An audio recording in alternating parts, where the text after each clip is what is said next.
York's only local show is back on its new home on York's only local station. Guess who's back again. This is the Gary Sutton Show on WOYK. I'm back. Now, broadcasting live from WOYK's downtown York studios inside Wellspan Park, here's Gary Sutton. And it's the day after Tax Day, Wednesday, April 16th, 2025. Was that dramatic enough? I am Gary Sutton, and welcome to the Main Street of America and York County. Mark McKenzie is here this morning. Our show brought to you by Barley Snyder Law Firm. Innovative legal solutions for your business. They are a law firm for today's business world. Check them out, please, at barley.com. They are our presenting sponsor here on the Gary Sutton Show on WOYK, and so glad to have them aboard. They are just a great outfit, and we 100 Duke Street right here in York. Actually, just up the street here from us, where we are broadcasting here at Wellspan Park.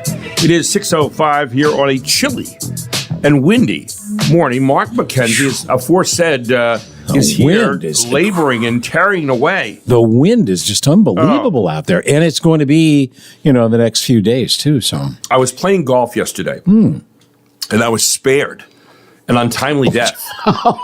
What? I'm making this sound really dramatic.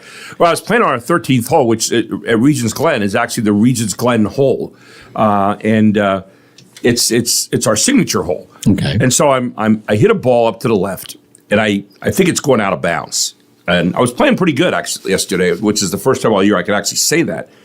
And ended up shooting like a 77, and I was kind of proud of myself, and because I played so badly on Saturday, which I told you, or on Sunday rather. So yesterday, so I hit up and I hit a tree. It didn't go out of bounds. It came back in bounds, but I didn't have a shot to the green. So I pitched it down the fairway, and then I got my cart and I drove on down the sidewalk and or the cart path rather.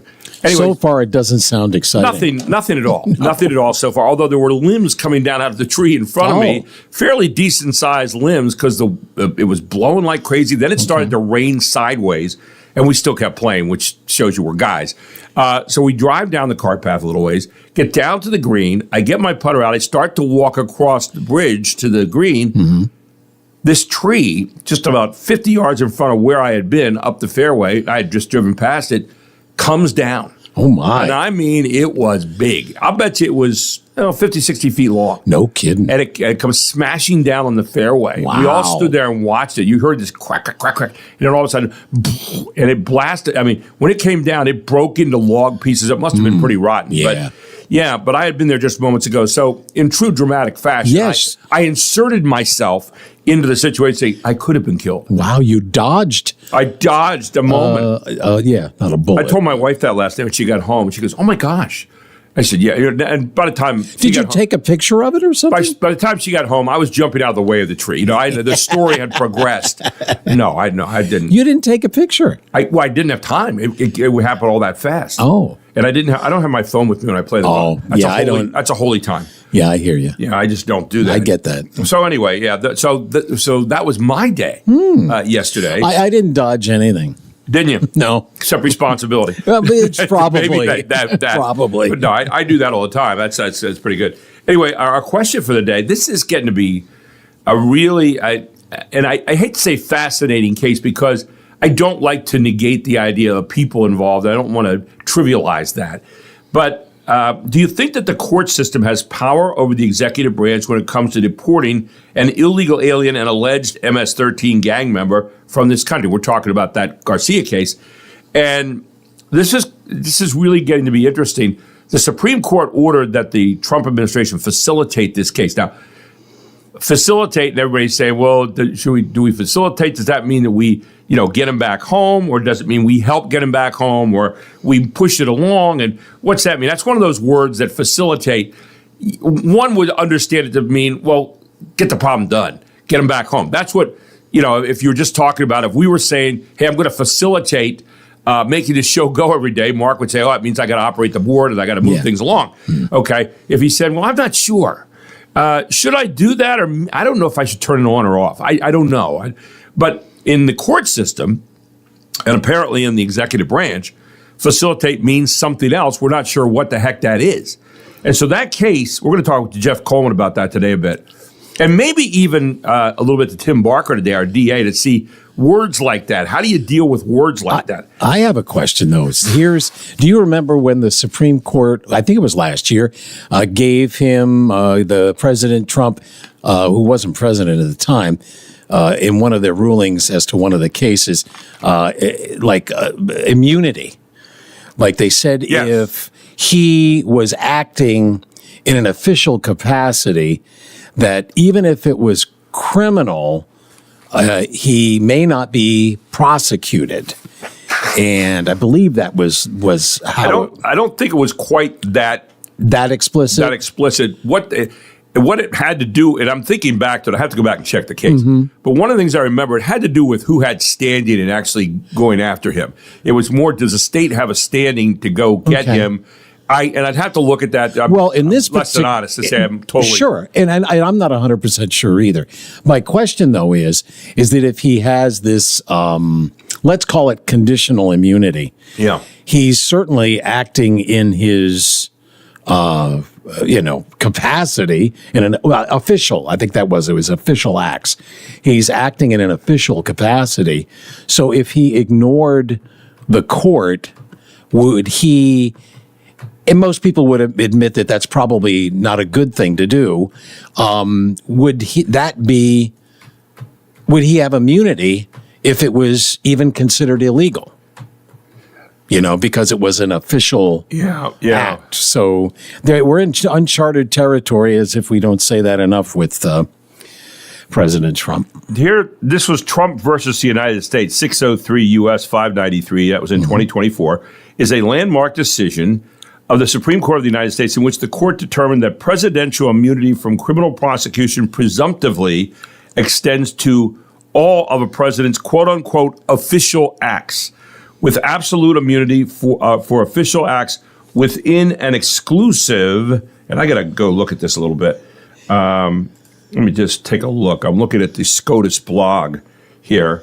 Now, here's what it says. In a historic decision, a divided Supreme Court on Monday, this was July 1st last year, ruled that former presidents can never be prosecuted for actions relating to the core powers of their office. Now, therein lies a little bit of definition, core powers. And that there is at least a presumption that they have immunity for their official acts more broadly. So far, it hasn't helped us a whole lot. The decision left open the possibility that the charges brought against former President Donald Trump by special counsel Jack Smith, alleging that Trump conspired to overturn the results of the 2020 election, can still go forward to the extent that the charges are based on his private conduct rather than his official acts. In other words, when he was making that speech that day as an official act as a president of the United States, could he be prosecuted for that? As you read into this a little bit.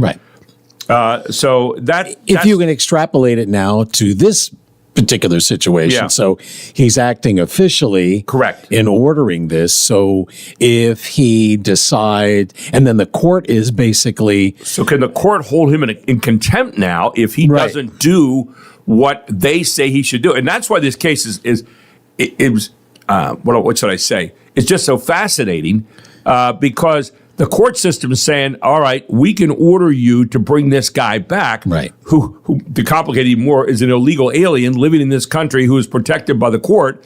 And Trump's saying, no, I don't have to bring him back. He is a citizen of El Salvador. He's being kept there. And we sent him down there. And even though we made a mistake, our Justice Department said we made a clerical error, we can send him out because he was, they're saying, a part of MS 13th. Now, again, there's no official thing that says that so far that we've seen. No evidence presented. No. However, there were two different groups that said he was, but the court did not. And so now if he doesn't bring them back, acting in the official capacity as the administration, are they within their rights to stay by what they're doing and then dodge contempt from the Supreme Court? I mean, I'm getting out of breath trying to figure all this out. That's does he have immunity if he decides to ignore the court? So it's going to be, because it's an official act. And then who makes that decision? Between you and between the president and the Supreme Court, who makes that decision? I mean, I don't know if God's available right now to do that. I'm sure he is, but that's kind of what we've gotten I'm sure around a lot to. of prayers are being said. Oh, so anyway, that's where we are today. Just one of the interesting things. The president also going after Harvard right now, who was allowing all kinds of things against Jewish students on campus and so forth. The president says, I'm going to hold back $2.5 million, or $2.5 billion, excuse me, $2.5 billion from Harvard. And Harvard's fighting back. And they're saying, can you do that? And, well, when you make a deal with the government, by the way, to get money, there are some expectations, yet at the same time, do you have the right to pull that money back if there are issues on campus that look like they might be freedom of speech? Right. And yet, that's where I'm confused. If the freedom of speech goes beyond freedom of speech and invades on the rights of others, that's not freedom of speech. That's not freedom to peaceably assemble. That's a whole nother area. So again, welcome to 2025, ladies and gentlemen, where every day there is a question about the way we are living, the way we are talking, the way we are acting, and all of that. You get breathless. You really do get breathless in this time. No doubt. Just one of the things that's on the table. Let's see what else. By the way, I will not be at Yanni's today. I've got to go to a summit of the York County Safety Collab today, and I will be there till 12 o'clock. Now, are you like a member of this thing? I don't know. I guess, or you just go for I just go because information. I'm learning, and I'm an information suction cup. So I just, Jamie said you are coming today, and it wasn't like a question. It was more like a statement. I see. Even though it wasn't a form of a question. Yes. But I will not be at Yanni's today. However, I probably will be at Yanni's later today, grabbing something. But, do they take attendance? No. Oh, do they take attendance to this? Yes, they do. Yeah. Oh, yeah. Ah, yeah, you're signed up. Okay. And Jamie, she could be a stickler. I wouldn't cross her. No. Yes. Our text number today, 833-478-4729. You can also answer that question we had about, who's in control there of that immigration situation with this Garcia guy down in El Salvador. He's in that Supermax prison. 833 is our number, 478-4729, 833-478-4729. By the way, check out YorkRevolution.com for your ticket packages for the upcoming season starting Tuesday, April 29th. I'm doing a practice game, I think, with Daryl today at 2 o'clock also. So what does that mean? Like, is it actually being broadcast? We're going to do a game. Yeah, I'm going to practice. It's going to be broadcast? I don't know. I don't think so. I think we're just going to sit there and pretend that we're broadcasting. Whatever. And Daryl can critique me on my, how much I've lost since 2009 when I last did a game. Mm-hmm. Anyway, today is Wear Pajamas to Work Day. I guess that's for the remote people working. Good for you. Even when I work remotely, I dressed the part every day. I did not believe in that. 25 days to Mother's Day, 37 days to Memorial Day weekend, which is hard to believe. Yeah, just around the corner. We've got, we're loaded today, Mark. Michael Gear. The burning of the governor's mansion. He's going to comment on that. Jeffrey Coleman. We're going to talk about this Salvadorian situation we just brought up a moment ago. Julie Wheeler, President Commissioner of the York County Commissioners, will be here today. We've got John Politzopoulos from Yanni's will be here today. We've got Ryan Houston today. We've got Steve Shetter from Total Exterminating Services today. And we got Tim Barker, our district attorney, who we may ask a little bit about some of these, like this idea of facility. What the heck does that mean? All of that. I'm out of breath. Here on the Gary Sutton Show on WOYK, 618 back. What do we have coming back? Well, let me just tell you that today is Wednesday. Yes. And it's a TV show theme day. We usually been doing that. This is good stuff. Yeah, the last good. Just I love it. Just for something different, and especially today. Kind of reality show. Okay. I'm trying to focus in on that. And the theme that I'm going to play out of this break, oh no, I believe is the shortest one of all the ones that we've played over the last mostly month, I guess. Right. So, and I think you'll be able to get it. Okay. But it's only like 10 seconds long. So, and you say a TV show theme. Name that tune in. I think you'll be able to get it, but check it out. The shortest one is next. 619 on the Main Street of America. Back with more after this.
Diners, Drive-Ins, and Dives. Yes. I mean, I watch it every week. That's the reason I know.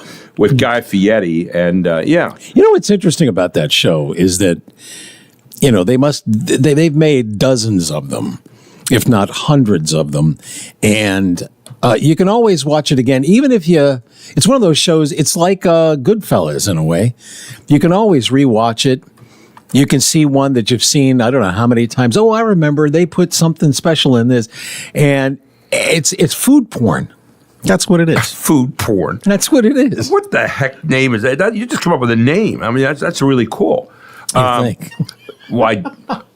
Anyway. I'm not going real far. Anyway, on this. well, speaking of food, I guess I might as well drop this in now. Go ahead. Get it. Let's see. Well, today is National Librarian Day, National Orchid Day. It's National Stress Awareness Day.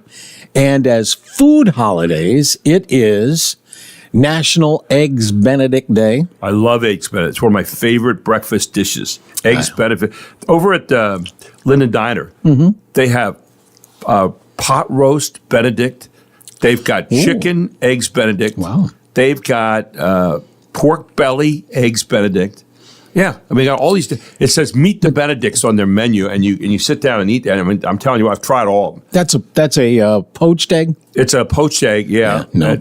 I think I think they didn't steal it. They actually bought it. A lot of people want to poach eggs now because of the price. But that's. I'm with Guy. No poached. No eggs. eggs. No poached eggs. It's also though one of the most popular breakfast fruits. Banana Day. It's Banana Day. Yeah, we determined that the other week. Yep. Now, how do you like your banana? Raw. I like mine just a little bit of green on the outside, not too ripe. I'm more the other direction. Put a little brown on there. I'll take that. And right. just different strokes for different folks. That's it. Yeah. And it's also Day of the Mushroom. Day of what? Day of the Mushroom. The mushroom? Yes. Okay. Mushrooms are more known for what they're buried in and what they are surrounded by as they grow. I like mushrooms. You ever drive through Kennett Square down there in Avondale? Yes. Uh-huh. Yeah, you know what they're grown in. There's no doubt. And it ain't good. But I love mushrooms. I mean, I really do. Great. And you just have to put out of your mind how they grew and what they came through. Put it out of your mind. Yeah. Here's a health hack today. Don't exercise. Just do everything faster. Okay. I mean, this sounds like the dumbest health hack ever. What? But a new study found this actually works. Don't want to exercise? Turns out you can get some of the same benefits by just rushing through stuff all the time, even though you might screw it up. A study in the journal Circulation, there's actually a journal called Circulation, I never saw it, found doing random tasks and chores faster might do wonders for your health. Okay. Researchers tracked the movements of, and this is not inconsequential, 24,000 adults for about a week. None of them were people who got regular exercise. Okay? In other words, slugs. The ones who did minor tasks briskly saw major health benefits years later. For some, their heart attack and stroke risk was half what it was for people who just went through the motions. Minor stuff might include quick things like speed vacuuming the rug or walking faster when you take out the trash. They found even 5 minutes of rushing per day made a difference. The idea is to just get your heart pumping for a few seconds, and you don't have to be pumping iron to do it. The lead author of the study put it this way, quote, "It's a good idea to find ways to fill exertion into daily life, but that doesn't mean you have to actually exercise."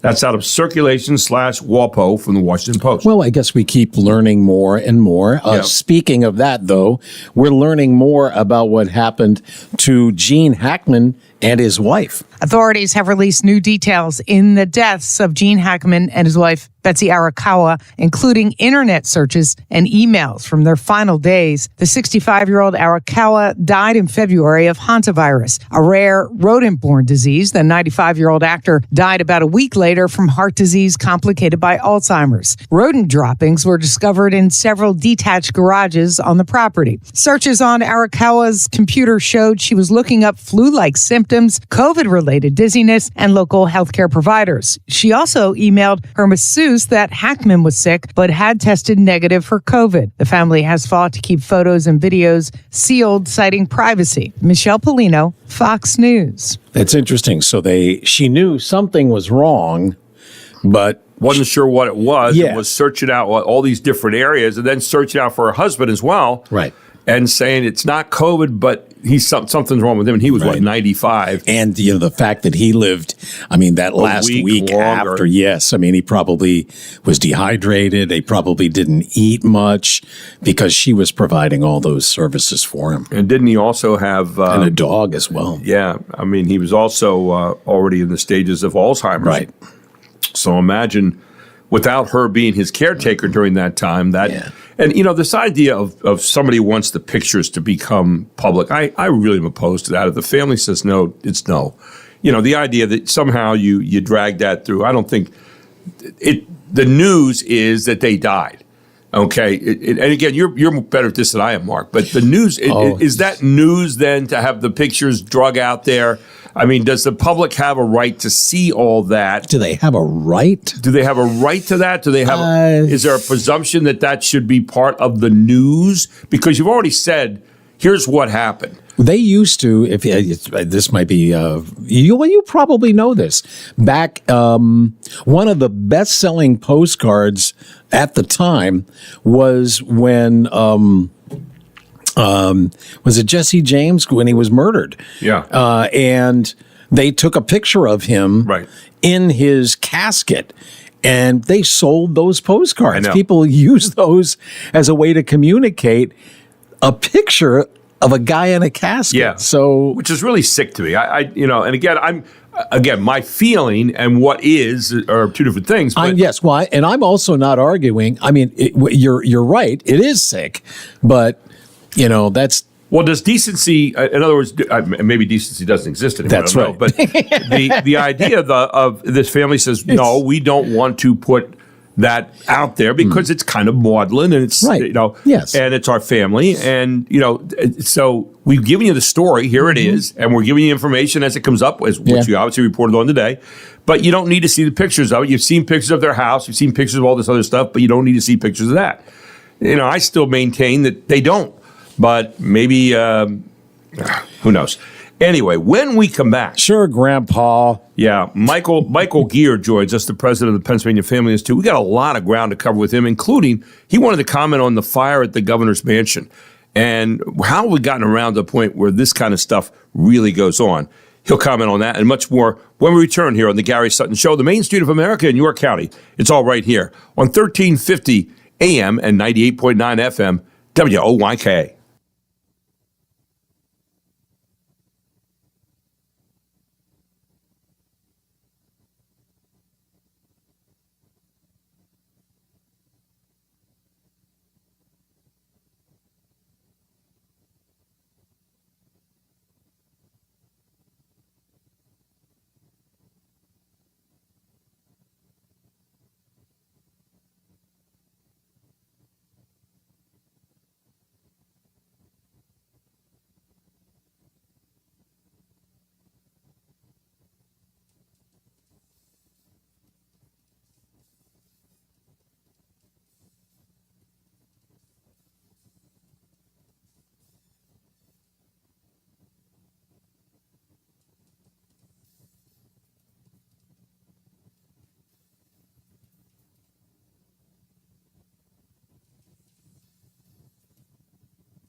right? So that TV show theme, although not reality based, was a little bit longer than the Diners, Drive-Ins, and Dives, but not by much. Right. It was like 11 and a half seconds. Modern Family? It was Modern Family. I actually heard that too.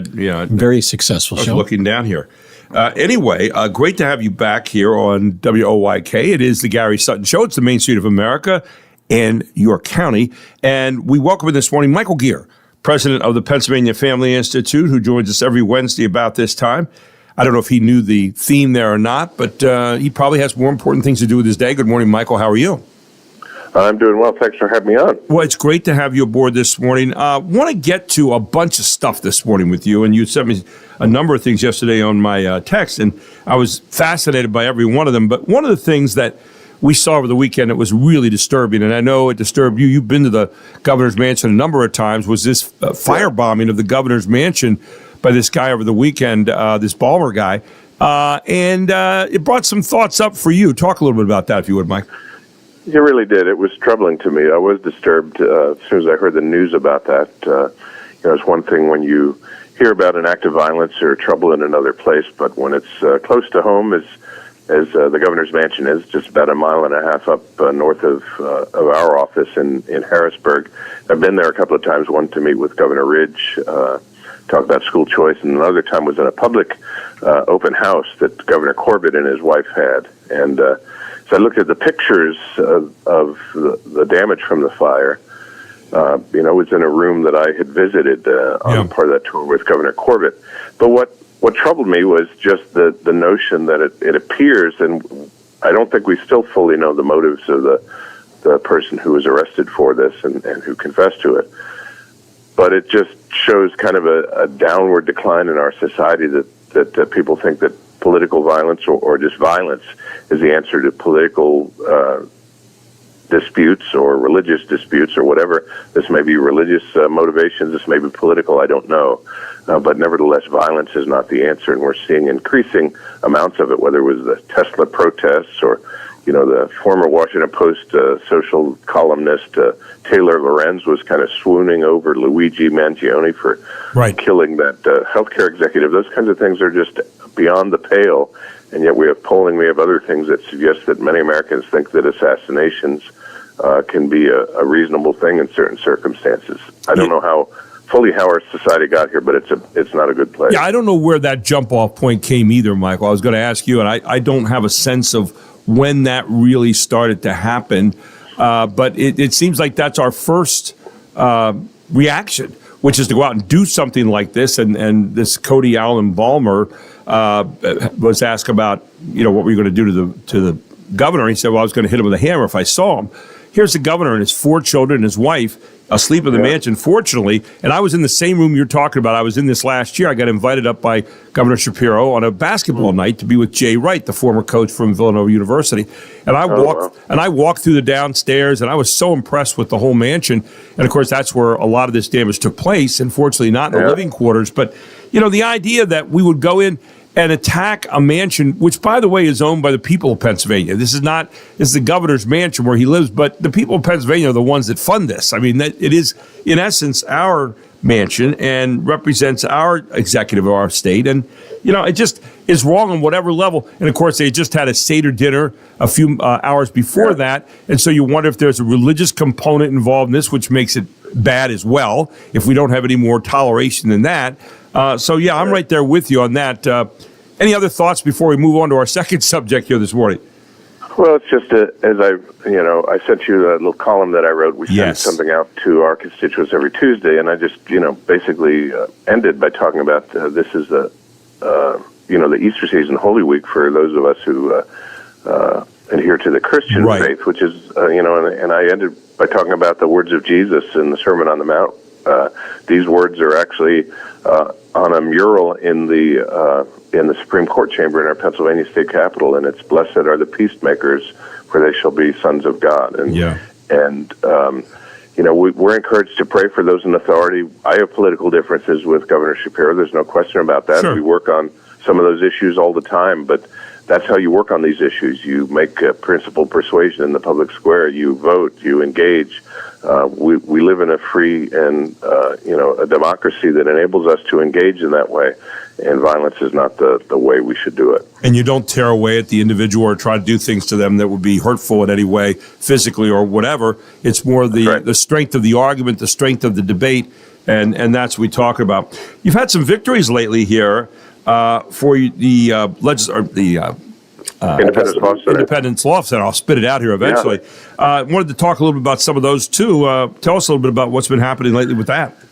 Yeah, and these are just within the last couple of weeks got word on both these victories, and it didn't involve going to court, actually just sending letters, thankfully. It looked like both of them might have wound up in the courts, but the first one involves a chaplain, a military chaplain at the Veterans Administration Hospital, and this gentleman was responsible for doing the Protestant services, the Christian services at the VA hospital in Coatesville. His name's Rusty Truby. And he did a sermon as he was doing as a Protestant pastor, doing a sermon through the Bible, and this particular one was on the book of Romans, and Romans chapter 1, which deals with human sexuality and kind of Christian perspective on human sexuality. And for preaching on that, he ended up, the VA police were called.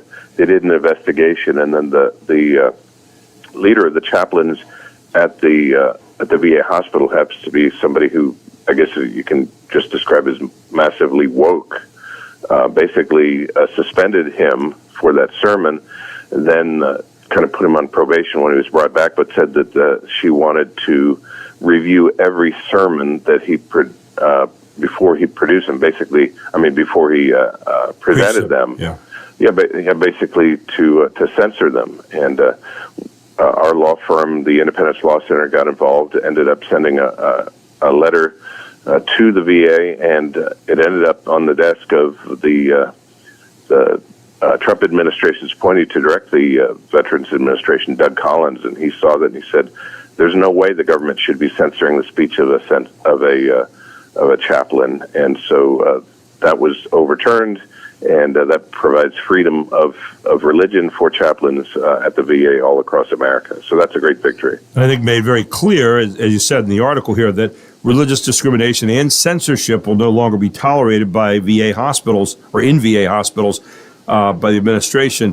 How many different levels is this kind of important on in terms of this victory? Well, it's very important and significant in that, again, the Commonwealth that you and I sit in right now of Pennsylvania was founded on the notion of religious liberty. People fled from other parts of the world to this place to have the ability to believe as they wanted to and to speak as they wanted to. That's why the First Amendment includes freedom of religion, but also freedom of speech, freedom of assembly. All of those things strike really to the heart of what our freedom is all about. And then when you have a government agency that is telling you you can't say certain things, you can't follow your religion and things, that's a government that has become too powerful and needs to be pushed back. And that's what the Independence Law Center did in concert with First Liberty Institute in getting this change. Two words that come to mind here, conscience and faith. That when you preach a sermon, it's based on conscience and faith. And what they're saying here is you can't take away the right of a person to preach on conscience and faith. Otherwise, you're getting into a whole other area. That's exactly right. And, now, you had some other victories as well. Talk about that a little bit. Well, the other one I'll mention briefly is involving a senior center north of Harrisburg in a town north of here in Sudbury.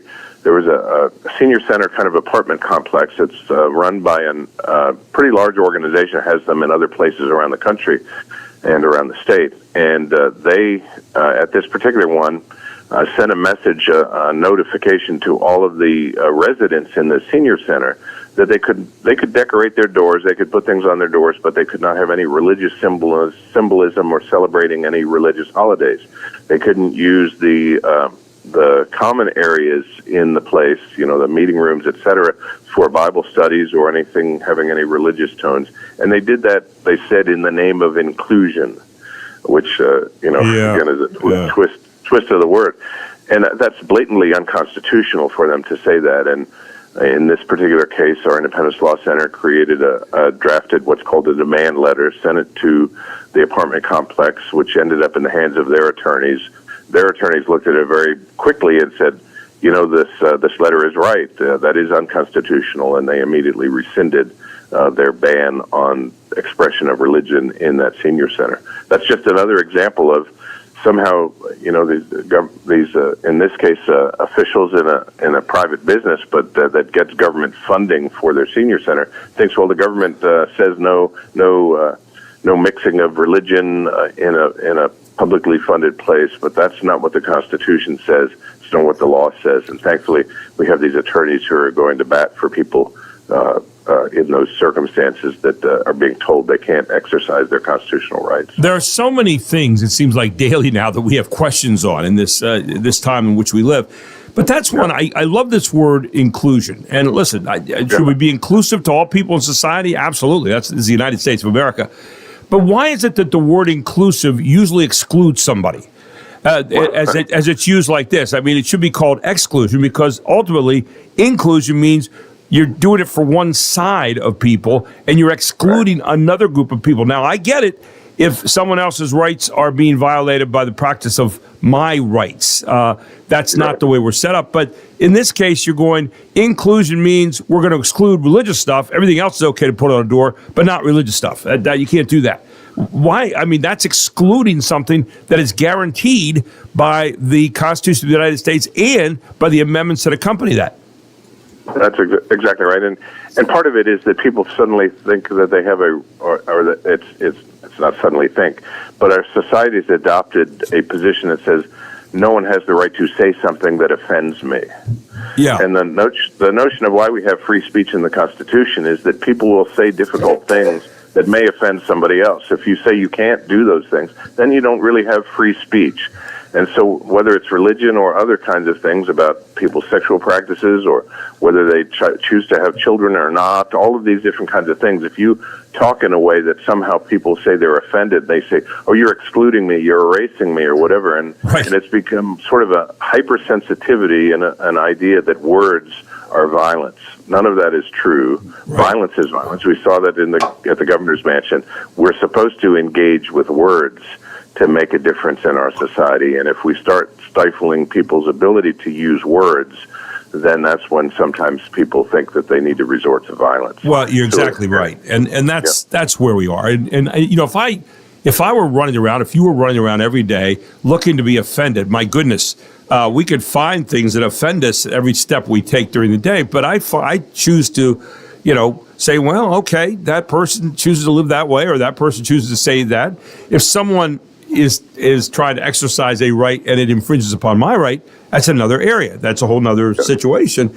But for the most part, I think most people are just doing what they do, and we need to get over ourselves a little bit. I mean, I really do, and say, okay, that may not be the way I do things, but that's the way they do things, and it's not hurting someone right now. It's not, and if someone wants to hang something on a door that expresses what they really, if they truly live their life by this, so be it. This idea that, well, they could hang porn up there. How about that? Well, it's not quite the same thing as being guaranteed the right to religion. Okay, it's not quite the same thing. Michael, good. Yeah, go ahead. Final thought. No, exactly right. And I appreciate the fact that, as you have for so many years, had an avenue for people to express their opinions on this radio program, and that's part of what makes you said the Main Street of America, Main Street of York, and we need to keep talking to one another. Well, and absolutely right. And I think that at the end of the day, because someone has a different opinion than I am, I mean, they have a right to be wrong, but I'm kidding. But no, someone has a different opinion than I do, doesn't mean they're a bad person. It means they've come to a different point. I get more intrigued by listening to people who say, well, I believe something different. Oh, okay. Well, how'd you arrive at that? I'm interested in what makes people tick on that. And at the end of the day, that's really what America should be all about, and we should have a little bit better tolerance than, some of the stuff we're seeing right now. Anyway, Michael, appreciate what you're doing, and PAFamily.org is where people can go to find out more information about what's happening with the Pennsylvania Family Institute, a great group, and Michael just doing a fantastic job there for lots of years. Thank you, my friend. I always appreciate talking to you. Thank you, Gary. Have a great rest of the week. Michael Gear here on the Gary Sutton Show on WOYK, the Main Street of America. Mark, what do we have coming back?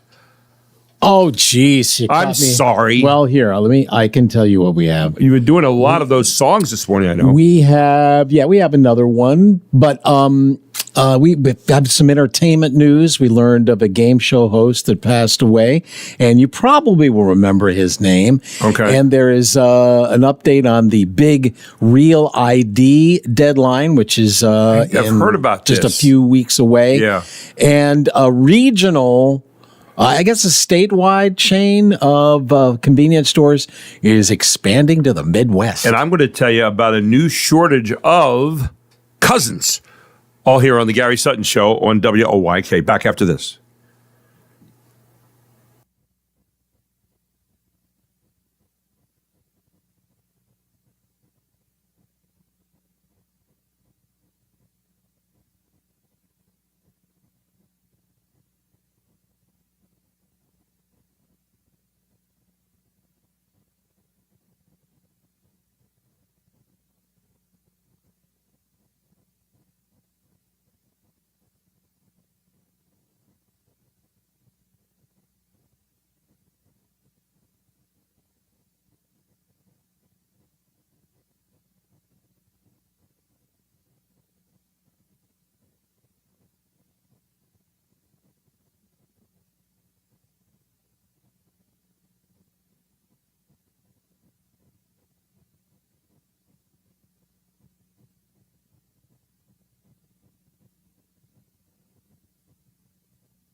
sounds like one of the law shows. I'm not sure which one. It was NBC. L.A. Law? Yes. I'm Jenny guessing. Smits and I glanced over, but I didn't see Susan Day. the one guy that used to be on Corbin Burnson. Hill Street Blues was on that. Oh, geez, there were a lot of Spanish guy. There were a lot of people on this show. Okay, yeah. Harry Hamlin. It was like an ensemble cast kind of thing. Right. Anyway, But yeah, it's L.A. Law TV show theme Wednesday. yeah. People need to know what that's all about because Yeah, you don't want to get confused. But speaking of law. Speaking. Well, I was going to segue right into the Barley Snyder go Attorneys right at ahead. Law because they are the ones who sponsor our show and they are a presenting sponsor. And they have a Barley Snyder law firm right here in York at 100 East Market Street in York, 17401. You can call them at 717-846-8888. They are open throughout the course of the week from 9 to 5 every day. Now, the hours this Friday might be a little different because it's Good Friday, okay? It'll be closed on Saturday and Sunday, but 9 a.m. to 5 p.m. every day. And what's Barley Snyder really all about? Well, they're a strategically focused law firm that represent businesses, organizations, and individuals in all major areas of civil law. And there's so many different areas of civil law, I can't even name them all. But with offices throughout Pennsylvania and Maryland, this firm has more than 130 attorneys that provide innovative and effective representation to a wide range of clients in areas like, for example, Mark, banking, business, higher education, immigration, municipal and municipal authority, transportation, trusts and estates, tax, senior living, hospitality, healthcare, just to name a few, ESOPs, environment and energy, a whole lot more. And what really sets them apart is that they believe that strong individual relationships and personal attention are essential elements in serving their clients, and they place great emphasis on a full understanding of each client's needs and objectives to provide the most effective representation. They've been doing it for a long, long time. And they provide the kind of services their clients expect and deserve by working with a hands-on, collaborative approach to legal representation. Why don't you check them out today at barley.com. That's Barley Snyder Attorneys at Law, and they're in Reading, York, and Lancaster, and is again right here in York at 100 East Market Street. Stop by and see them today, or give them a call, more importantly, and set up an appointment at 717-846-8888. Barley Snyder Law Firm. Mark? Now, today is a TV show bumper music day, so Yes. you'll hear lots of shows that you might remember. One guy that I'm sure you remember who was on TV, we just learned has passed away. Wink Martindale has died at the age of 91. Fox News Digital confirmed Martindale was surrounded by family, including his wife Sandra, at the time of his death. He had a 74-year career in Hollywood, hosting a number of game shows like Tic-Tac-Doe, High Rollers, and Gambit. Wink had explained his unique name in 2014 to ABC News, saying one of his childhood friends had a speech impediment and pronounced his real name, Winston, as Winky, and then he shortened it to Wink when he got into the entertainment industry. Monica DeLuca, Fox News. He had Wow. a big smile. That's what I remember. Oh, he really about it. did. And, a name like Wink Martindale, you can't really do that. Someone's going to say, did I hear that name before? Yes, the Yes. defensive coordinator for the Ravens a Used couple to years be, ago. yeah. Uh-huh. Wink Martindale, that was his name, yeah. So that's kind of interesting how that happened. There's two Wink Martindales, apparently. If you don't know this, in the couple of quick seconds we have, May 9th is the deadline for the real ID that if you don't have it, check this out. This story is momentarily away. Flying can come with a lot of headaches. You can avoid at least one of them by making sure you're ready for this May 7th deadline. That's when travelers older than 18 must show a real ID to board domestic flights or carry another accepted form of ID like a passport or U.S. military ID. If you show up unprepared, TSA says you may face extra screenings or outright denial. So what is a real ID? It's a state-issued driver's license with a black or gold star in the top right corner.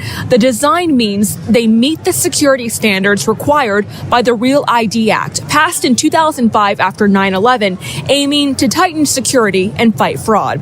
In New York, CB Cotton, Fox News. And convenience store chain is expanding westward. Oh. In honor of Wawa's 61st anniversary, it's announcing the opening of a store today in Liberty Township, Ohio. The first of several Wawa locations slated to open up in Ohio this year, and marks the company's entrance into a 10th state since it was founded in 1964 in Pennsylvania, where Wawa has become the third largest food retailer in Greater Philadelphia. The convenience store and gas station chain has grown to over 1,000 locations across the Northeast, to Alabama and Florida, with plans to also expand Wawa stores to other states, including Indiana, Kentucky, and Tennessee. Jeff Manasso, Fox News. And Jeff Coleman of Morning Light up next at 7:05 this morning to talk about the Salvadorian situation and the case of Abrego Garcia, all here on the Gary Sutton Show, where it is 7 o'clock.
York's only local show is back on its new home on York's only local station. Guess who's back? Back again.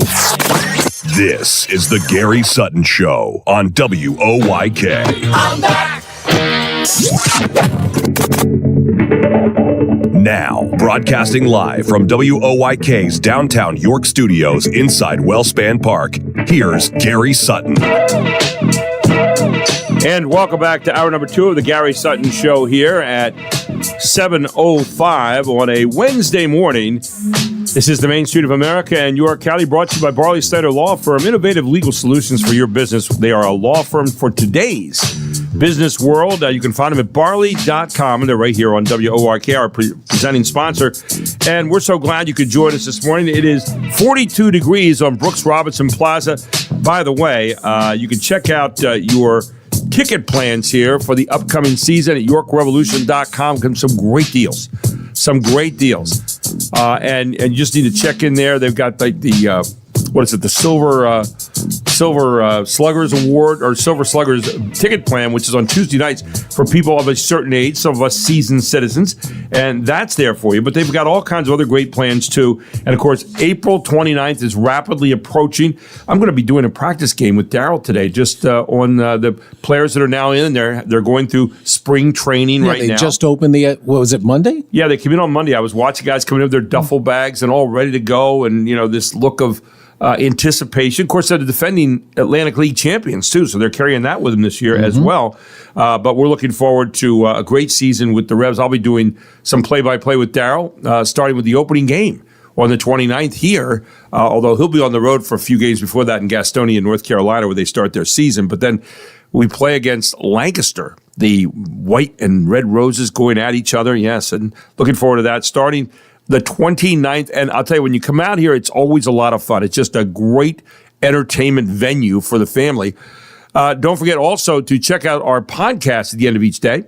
You can find me at Just a Voice on Main Street. I've got some good ones up there right now, and just go in there and check that out. And also our WOYK on YouTube every day with our show replay. And so you can go in and listen to that throughout the course of the day. With that, we turn to Jeffrey Coleman this morning, co-host of Morning Light on Lighthouse TV, along with Deborah Pinkerton and principal at Churchill Strategies. And he's here on WOYK on a Wednesday morning. Good morning, my friend. How are you? Always a pleasure. Good morning, brother. Well, it's great to have you in this morning. I am fascinated right now about, I was just saying to Mark, we were talking about this whole case of this Abrego Garcia guy who's down in the Salvadorian prison and was taken, I guess, around March 15th. From a Home Depot parking lot, was shipped down as a guy they said was a former member or a member of MS-13, and he is locked up down there now. The Supreme Court has said that the administration has to facilitate getting him back. Of course, they had the El Salvadorian president in this week, and he said, I'm not sending him back. He's a Salvadorian citizen. Why would I send him back? How would I get him back to the United States without sneaking him into the country? The president has said, what does facilitate mean? The Justice Department, rather, said, what does facilitate mean? Is that the same as making sure it happens? And so we're trying to get a guy who is a citizen in El Salvador back to the United States, where he is illegally entered and has lived for some time. And we have this standoff right now between the court and the president. And I'm wondering, it seems like we have these every day anymore. I'm getting worn out. But what's your take on all this right now, Jeff?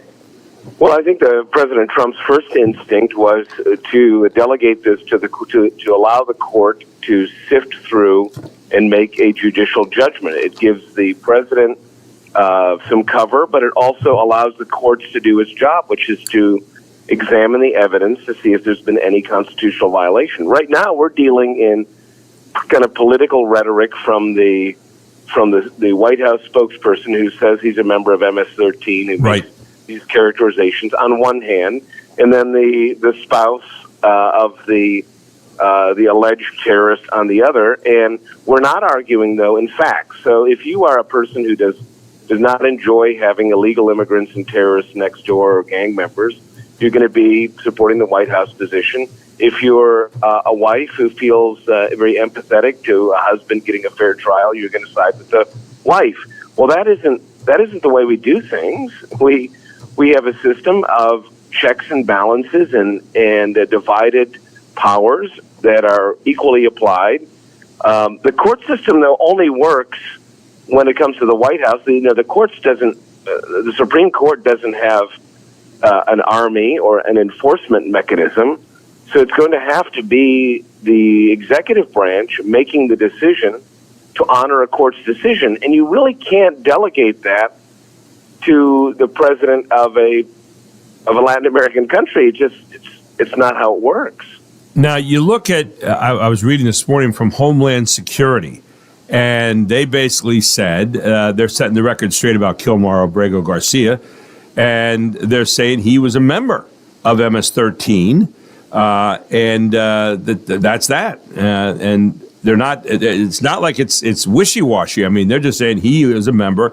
He had, here's what it says. He said, "I think this illegal alien is exactly where he belongs, home in El Salvador." This was from DHS Assistant Secretary Tricia McLaughlin, and she said he is home in El Salvador, his home country. He was in our country illegally. He is from El Salvador, was born in El Salvador. And, the media forgot to mention he is an MS-13 gang member. The media would love for you to believe that this is a media darling, that he is just a Maryland father.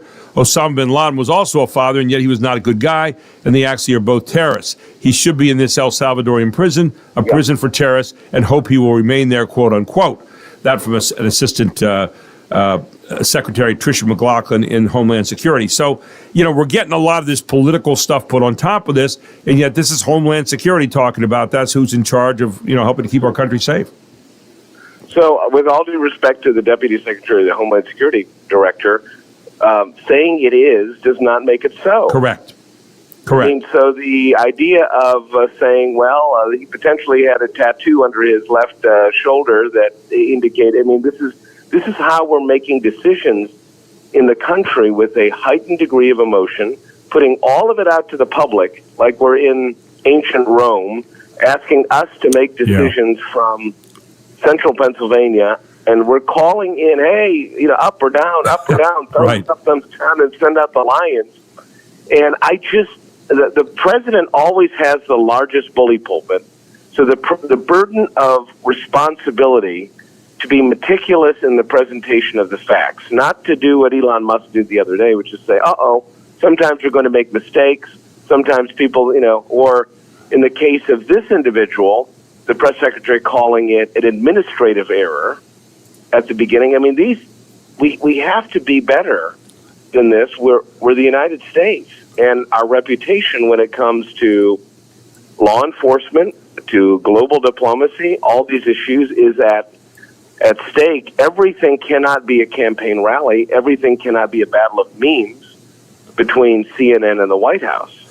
When you look at what is going on daily, now we also have a suit right now, or not a suit, pulling back $2.5 billion worth of funds to Harvard University, where they had all kinds of protests and apparently some things done against Jewish students on campus.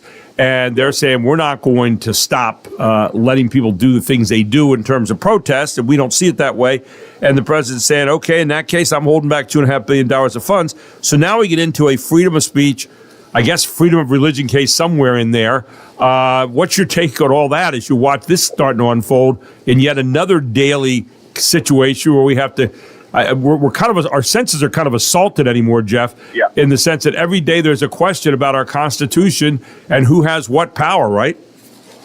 Well, yes, and I think we're here really because of decades and decades of being unable to make a determination of what is a private organization's funding responsibility and what is the responsibility of the government. We have come to expect federally subsidized student loans, student aid, the ability, we say college is a universal right or a fundamental right, and along with that comes funding. We just don't know in America who should pay for what. So when you get into this situation where you have an institution that is not consistent with its founding mission, remember Harvard was one of those institutions founded to train pastors, right? So they're a little off mission now, but they've decided as a private institution that this is what they want to do. It's more social justice, and it's a progressive school, the number one progressive school in the world. The ability to have a process, perhaps, to be able to say for the president and the administration to lay out, here's where the $2 billion go. Here's why we do not Harvard should receive it. But I don't think using it constantly, using the power of the purse as the leverage in every instance where you're trying to affect behavior, it doesn't work with teenagers, and I'm not sure that it works with institutions. In the case of Harvard, they're the richest private institution in the world. They're going to raise that money privately. It'll get replaced. I know a lot of people say, well, that's good, that's their right. But I don't think we want to do everything this way. I think the president has to actually make the case and explain why institutions like Harvard or why National Public Radio or Corporation for Public Broadcasting don't deserve to have taxpayer money. Well, the president seems to be making the case here. If we're giving you money, then there's an expectation that we have some say in what you do. I mean, that's been one of the things all the time, over the years where the federal government gives you money or you get a mandate and they'll say, okay, well, because of that, here's what you have. The education department that they're trying to get rid of right now, there is no place in the Constitution that says anything about an education department, but the education department came in and said, if we give you federal money, we now have a say in what you do. That's kind of a question right here, isn't it? That how much say do we have? I think that's the fair assessment of it. I think the president has to be, though, more specific. And these agencies, when you're dismantling them, eliminating them, you really have to have a conversation about what is in the Constitution and what isn't. What are the roles of government? How are powers in the Constitution segmented? And what is the big question in all of it is, what is the role of government? And for those of us who are our lower taxes, smaller, limited government, locally controlled people, that's our tradition. We just think that you don't want to enter these battles without actually making the case, because what you see is happening. We're making these decisions, which are in some cases very good decisions, without any kind of fact other than the most sensational point. The headline that you're reading every day, and that's the big thing. Hey, what do you have coming up today on Morning Light, Jeff? Today we're talking about Easter. We're going to downshift just a little bit and say, look, there's kind of an interesting phenomenon. Church attendance across the country for years has been declining. Easter is a day that has not suffered. We do it, I think, a lot of times for family pictures or just a cultural touch point. So we're going to talk about the significance of is it just another cultural day, or should we be rethinking, as we go into Easter, the actual historical significance? Great point. Hey, looking forward to it today at 9 o'clock on Lighthouse TV. Morning Light, Jeff Coleman, Deborah Pinkerton hosting that. And always good to talk to you, my friend. Thanks so much for taking us inside, and a happy Easter to you, okay? Happy Easter to you. Thank you, Jeff. Have a great rest of the week. Jeff Coleman here on the Gary Sutton Show on WOYK. We take a break. We're going to meet John from Yanni's next, all here on the Gary Sutton Show on WOYK.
Fox Sports Update. Butler and Morant. Nice cut. Green couldn't finish, but Butler does. Butler did it. It's Butler with a drive. The lean into Payne. 34 for Jimmy Butler. Butler thinking 3, shot clock at 6. He'll put this over Payne. 38 points for Jimmy Butler. On TNT, his nickname is Playoff Jimmy. Jimmy Butler scored 38 points for the Warriors Tuesday in his first postseason game with Golden State. Steph Curry added 37, 75 points combined. Golden State advanced to the Western Conference playoff bracket with a 121-116 win against Memphis. The Warriors will play the Rockets. Game 1 Sunday in Houston. The Grizzlies will get another chance to make the playoffs Friday. They'll need to beat the winner of tonight's play-in game between the Mavericks and the Kings. In the Eastern Conference play-in last night, the Orlando Magic got 26 points from Cole Anthony off the bench and beat the Atlanta Hawks by 25 points, 120-95. Orlando moved into the playoffs for the second straight season. They'll face the reigning champion Boston Celtics in the first round. Game 1 Sunday in Boston. The Hawks, who lost Trae Young late in the game to an ejection after he got a second technical foul, will try to make the playoffs Friday when they'll face the winner of tonight's play-in between the Heat and the Bulls. 6 seconds left in the third period. It's mission accomplished for the Columbus Blue Jackets. Jet Greaves, 2 shutouts in the last 3 games, and the Jackets stave off elimination yet again. On FanDuel Sports Network Columbus, the Blue Jackets shut out the Flyers 3-0 in a must-win game. The Blue Jackets have 1 game left in the regular season tomorrow. For Columbus to make the playoffs, it needs the Montreal Canadiens to lose their final game tonight at home against the Hurricanes. If this happens, the Blue Jackets then would need to win Thursday at home against the Islanders. For more scores, stories, and features, go to foxsports.com. I'm Jared Max. Get more on the Fox Sports app and foxsports.com. And welcome back to the Gary Sutton Show. We're at 7:23 here on a Wednesday morning, and it's time to check in with John over at Yanni's Gyros. They're located at 310 Town Center Drive here at West Manchester Town Center, just off Locks Road, Route 30 West in York. It has become the hottest place for Mediterranean food right here in York. You can call them at 717-885-0710 for takeout or just any kind of information you need. And John from Yanni's is here this morning. John, how you doing, my friend? Good, yourself? I'm doing really well. You've got all kinds of things open right now. Yanni's everywhere, right? You got a Yanni's at Hershey Park. You got Yanni's up in Hershey. You got a Yanni's here in York. You got a Yanni's coming up in the other side of York as well, don't you? Yep. Hopefully in the next couple of weeks we'll have it up and running. Looking forward to that. That's over there at the Best Buy shopping center. And, of course, that was in where the old Five Guys was. Am I correct on that? Yes, sir. Yeah, it's got it. Looking forward to having one on both sides of town now. But right now, 310 Town Center Drive. And I did want to ask you, with Good Friday coming up and Easter coming up, I know your hours are normally 11 a.m. to 9 p.m. Do you have different hours this week on those 2 days? Nope. Open business as usual, 11 to 9 every day. There you go. So you could have a Mediterranean Easter lunch. And if you'd like to, what is it about Mediterranean food, John, that makes it so darn good? Just the healthiness of it. The different blends of flavor and spices that make it original. One of the things that you have out there, and someone asked me to ask you about this the other day, they said, stuffed grape leaves. I said, I've never had a stuffed grape leaf. Now, I have, but some other people said, could you tell people what's in a stuffed grape leaf? So ours is vegetarian. It's just rice and a little bit of dill and some other spices wrapped up in a grape leaf. So ours is very healthy and vegetarian. It's so good. And I'll tell you what, your gyros, and I know I say it wrong when I say it. I think it's gyros. Is that the way you say it? Gyro, yep. But they are, I've tried a lot of gyros before, but I got to tell you, yours are the thickest I've ever had. You've got a couple different kinds. Tell people a little bit about your gyros, which, of course, Yanni's Gyros, and gyros is what this is all about. Well, we got our traditional, which is our beef and lamb. We got a chicken. We got a falafel, which, again, is a vegetarian option. And then we also have our Hercules. So if you go for the Hercules, bring your appetite. That's stuffed full of French fries. I got the Hercules the other week. I got to tell you, I ate it for 2 days, John. It was fantastic and so good. And with those French fries in there, it was really special. And speaking of your French fries, you may have the best French fries around anywhere. And when I say you get a lot of French fries at Yanni's, you get a lot of French fries. They pour them out onto a metal plate. But you also have the Greek fries there as well. Talk about the difference between the two. So both of them are hand-cut French fries, fresh cut daily. The Greek fries, though, are topped with lemon wedge feta cheese and our spices. What's your favorite dish out there, John? I don't think I've ever asked you that, but do you have a favorite thing that you love to have as a guy who has to make this stuff all the time? I love our chicken souvlakia. It's very healthy, and it's charbroiled chicken breast on a skewer, and then you can get it with a dinner, and you can get an extra side. Well, in addition to the gyros, I love the souvlakia, and I also like the pork souvlakia, which you can also get on a stick, like a shish kebab, a lot of people would say, but it's so good. You bring those with an order of fries. I'll tell you what, a little heaven on earth. And finally, one of the things that you do so well there, when people come through the door, there's a smile meeting them. You got a friendly hello, a friendly goodbye when people leave.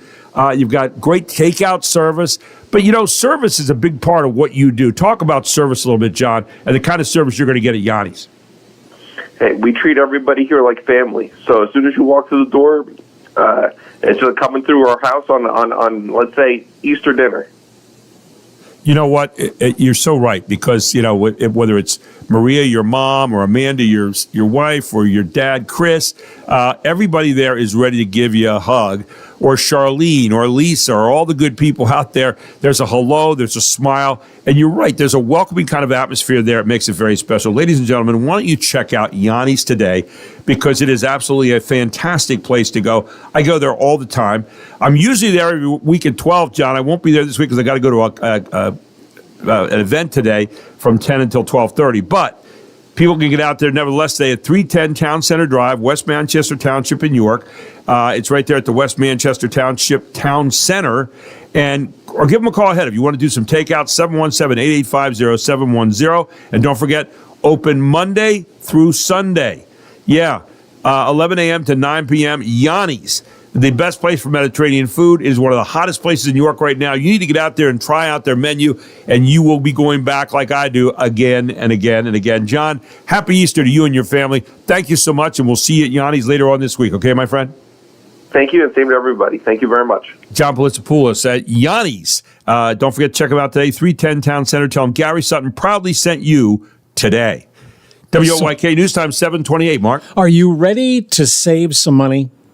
Yes, always. Yeah, exactly right. Exactly. Saving you money, I'm Hillary Barsky. Do you feel like you're spending too much for your cell phone plan? Well, a lot of plans from major wireless providers can be rather costly, but there are things you can do to lower the expense. In terms of unlimited data plans, you need to ask yourself if you actually need to use that much data per month. Whether you're shopping for a phone plan at a new company or sticking with your current provider, opting for a plan with limited high-speed data is a great way to save. And perhaps consider a mobile virtual network operator like Mint Mobile or Visible, which both offer cheaper plans by operating on the networks of larger carriers. And it might seem like you'll be paying a hefty price for multiple lines. However, with many plans, you'll get a significant discount for having 2 or more lines for family plans. And check to see if you qualify for additional discounts. Many major wireless providers may offer special deals for members of the military, teachers, and seniors, and there might be discounts available through your employer. Saving you money, Hillary Barsky, Fox News. I wrote it all down. You got it all down? Yes. Yeah, when it comes to saving money, your picture is right there in the dictionary. I mean, it really is. And I say that with all due respect. Yes. Hey, when we come back at 8, make that at 7:35, we've got Julie Wheeler, President Commissioner of the York County Commissioners, about 911 and what that's all about. She'll tell us here on the Gary Sutton Show on WOYK, where it is 7:30.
That's the American Idol thing. Yes, it is. TV show, bumper music, Wednesday. And we've sort of focused mostly on like reality shows. Right. So this is definitely a reality show. Yes, no doubt about it. Haven't seen the latest slate of judges yet. I think they've replaced one of them. Nor have I. I haven't even watched the show much recently. I watched the very beginning when everybody else did, but I haven't watched it much. But there you go. American Idol. And, a good series over the years. Yes, generally. Was that a Ryan Seacrest creation? It was not. I think it was, Simon. Wasn't he one of the original hosts? He was a host, right? But then Simon Cowell. Yes. And the guy who went on to do the Clive. I think his name was Nigel. Wasn't he? Okay, I was thinking of Clive, the dance guy. Remember the dance show that they had? It was kind of in combination with that. They were also a reality show with dancers. I believe he was also the co-executive producer of American Idol. Both fabulously wealthy. Is our show a reality show, do you think? No. We should have a theme. I guess, I take that back. You might be right. We should have a theme. We don't have a theme. I mean, we got to come up with a theme. I think I have one. Okay, good. Are you get ready? it ready. Go ahead. Yeah. All right. Here. Go ahead. Here it is. Are you ready? No, that's not us. No? We're far hipper than that. You think? That's The Office. I don't know. Come on. We're not that silly. Ours should be something funky and hard driving, right? Oh, Julie Wheeler would know the answer to this. She's the president commissioner of the York County Commissioners. She could give us a theme better than The Office, for heaven's sakes. Good morning, Julie. How are you? Hey, Gary. I'm great. How are you? I'm good. What theme would you give our show? Oh, man. I got to think about that. Can I get back to you maybe? Yeah, please. I'll think about it. I think there ought to be a resolution by the county commissioners as to what our theme should be here on our show on WOYK. And, I'm just saying. Maybe you should run a contest and have your listeners submit suggestions. See that? Right there, Mark. We have to put out a contest and let people know what would our theme be. I'm worried what people might say, though, Julie. That's the frightening part about all this. Hey, speaking of a theme, you were down yesterday at the 911 Center. It's National Telecommunicators Week, and you gave the staff a proclamation, but I wanted to know a little bit about what you found out about down there at the 911 Center, because a lot of people have heard about that, aren't really sure what all goes into that. And what was your takeaway as you got down there to visit yesterday? Oh, we have great staff, I'll say that. So we reorganized our county departments that touch on public safety. Okay. So we created a public safety department, didn't add any headcount or overhead, but underneath that umbrella of public safety, we have our emergency management team, our 911 team, and also our traffic safety team. So yesterday, in recognition of National Public Safety Telecommunicators Week, we went out to the 911 floor. So that's the floor where all of the call takers and call dispatchers sit and do their work. So if you're in your house and cat climbs up a tree and you need to call somebody, you dial 911. These are the folks that answer the phone. And I believe that they are unsung heroes when it comes to first responders. Most people don't see them. They hear them, right? But they work to ensure that if police need to be dispatched, firefighters need to be dispatched, or paramedics, they're the ones that put those balls in motion. So if we reflect back, to the incident at UPMC not too long ago, these folks were on the phone. They were talking to staff who were in a broom closet, right? Navigating those conversations, telling them to stay in, letting them know when the coast was clear. So, in my opinion, these folks seldom are visible to the public, but yet they are so vital to ensuring that our citizens have emergency services. And I know you had two very special guests with you yesterday as you went down there to thank those people for the job that they did, right? We did. It was really special. I have to commend Jamie Norpel from the Safety Collaborative. She came down and talked with the staff and actually shared a personal story where she had to call 911 and how our team navigated the situation with her when a car ran into her house.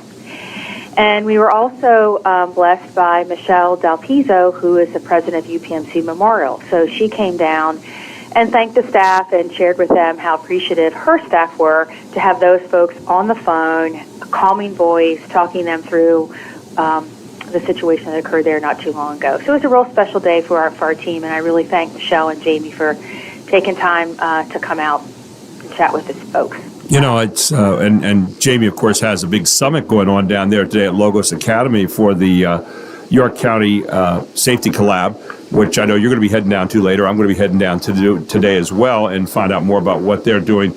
You know, you talk about the 911 center, though, and I just wanted to put one last thing in here. Sure. And so many people, sit back and say, oh, yeah, the 911 center. But, when you think about the volume of calls, the volume of things that go through that is a pretty major kind of situation that we have and really requires, it's a must part of York County, isn't it? It is. Well, in fact, you teed up something I wanted to mention, the number of calls. So I'm going to give you an average, right? But when we look at on an annual basis, that team there processes roughly 20,000 calls a month. So right. Think about that. That is an enormous amount of calls that they have to process. Some are emergency situations, some are not emergency situations. But, if you've got a cat that climbs a tree, to you that's an emergency situation, right? Or you've got somebody who's, been in a car accident. But it's a lot of calls to process. Or maybe you have an intruder in the area or something like that. I've often thought it would be interesting if you ever wanted to write a bestseller, sit in there for about 5 or 6 hours, you could probably have your bestseller written for the year, right? You probably could. Oh, my goodness. Well, something else this week, too. It's also Local Government Week. And I know, one of the interesting things about our county, I was talking the other day, I think, with the West York Police Chief, Chief Millsaps, and we were talking about how York County is kind of like this collection of medieval fiefdoms in a way, not to be disparaging at all, but we are a quilt of a lot of different areas with a lot of different kinds of local government, and yet all of them very, very important. And I wanted to get your take on that here we have this quilt called York County of all these different county governments, local municipal governments, one county government, and local municipal governments. What should we be celebrating this week for Local Government Week? We should be celebrating all of our local officials that work in our 72 municipalities, from the borough to the township, to the city. When you think about it, you're right. It's a lot of little, not fiefdoms, that's not the right word, but a lot of small organizations. Right. So you got Delta to Dillsburg, Hanover to Hellam, and then you have York County government and the York County Planning Commission, who does their best to collaborate with those municipalities. So we do need to celebrate those folks. They're doing a lot of work that affects us day to day, whether you're going to your local planning commission in Delta to get approved to put, a driveway in or put an addition on your house, to, going to the York County Planning Commission if you're a developer, getting ready to put a, big housing development in. So these are boots on the street doing work right at, ground level. And, with all the national politics that's happening every day on our news that we hear about, this really, Local Government Week, is where it's really important, because this is where the people who live in the same community with you are representing you with the kind of decisions that they make for your borough or your town or your local area there, your village, whatever it might be. These are the really important ones that are, affecting your life more directly on a given day than maybe even we see on the national level, right? That is exactly right. When you look at this kind of situation, one of the things that people would ask, and I've heard people say over the years about York County, these were all just separate little places and they don't get together. But we do have shared services by various groups now, and that's growing, isn't it? It is, and we do. So we've got a Municipal Managers Association, and they meet once a month. The county goes to that on and off. So they do get together and try to work collaboratively and collectively on initiatives. We have a Boroughs Association, a Township Association. So the folks really do their best to collaborate with one another. But at the end of the day, in those respective municipalities, they get to make the decisions on what they think is right for the residents that live in those municipalities. And obviously, money is a big part of what we do in county government and also in local government. What are some of the services that they share? I know you have some different kinds of safety services that are shared across the board. with various groups in the county, and that's a good thing to see. Yeah, so when you look at, again, it all comes down to numbers, right? We're limited resources, time, money. So we've seen that, as you probably noted, through the Safety Collab, a regionalization of some of our fire departments and police forces. So they're shared between municipalities. That's probably an easy example for folks to relate to because of the services that they provide. When you look at all this at the end of the day, Julie, what's the job of the county government in terms of kind of having a one voice, so to speak, even though we have a lot of different county or a lot of, let's say this again, a lot of different local governments, is there a job of the county government to kind of bring them all together or to somehow allow them to have their own identity and yet at the same time where there is a need to kind of meld everything together, that's where the county government steps in? Yeah, it's a balance of both, right? Yeah. Because there are certain things that we do want to drive holistically across the county, right? When it comes to certain initiatives, let's talk about emergency management. How do we respond, right? How do we do that holistically across the county, but still serve the individual needs of the municipalities? With our planning commission, right? When we talk about stormwater management and land preservation and conservation, those are things where county departments work across the 911 square miles to drive programs at the local level. I don't know if that makes sense. No, it kind of does. And I think the other part about it, too, local governments, I'm sure, come to you constantly and say, here's a situation that we have, but it may affect other jurisdictions here within the county, too. And I imagine you have to deal with a lot of that on the county level, right? Yeah, and we love to hear from our municipalities, right? What problems they're having, because we may know of another municipality that solved that problem. So it allows us to share best practices, right? When we share that information with one another. Julie, great stuff. Hey, where can people go to find out more about your county government? I know a lot of people say, well, that's self-apparent, but I'm not sure it is. Where would you send people to make sure they kind of stay up with what's going on in the county? I would send them to two places. I would send them to our York County government website, and if you just put in www.yorkcounty.gov, you'll get there. Also, our Planning Commission, and that's www.ycpc.org. Those are two great websites for information. Julie, next week you'll be together with us at 8:30, but I'm looking forward to hearing what our theme's going to be for our show. I'll work on that. After, I think there probably should be a task force put out there on that, but I don't know if that'll happen or not. Anyway, always good talking to you. We'll look forward to seeing you later on today at the York County Safety Collab meeting. And thanks so much for taking time to be with us this morning, Julie. Always appreciate the insights. All right. Have a great day, Gary. Have a great day. Julie Wheeler, our President Commissioner of the York County Commissioners, right here on the Gary Sutton Show on WOYK. When we come back, we've got some more news under the radar for you straight ahead.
It was one of the better ones, I thought. Yeah, this is a really good one. The Wild Wild West? Yes, Wild Wild West.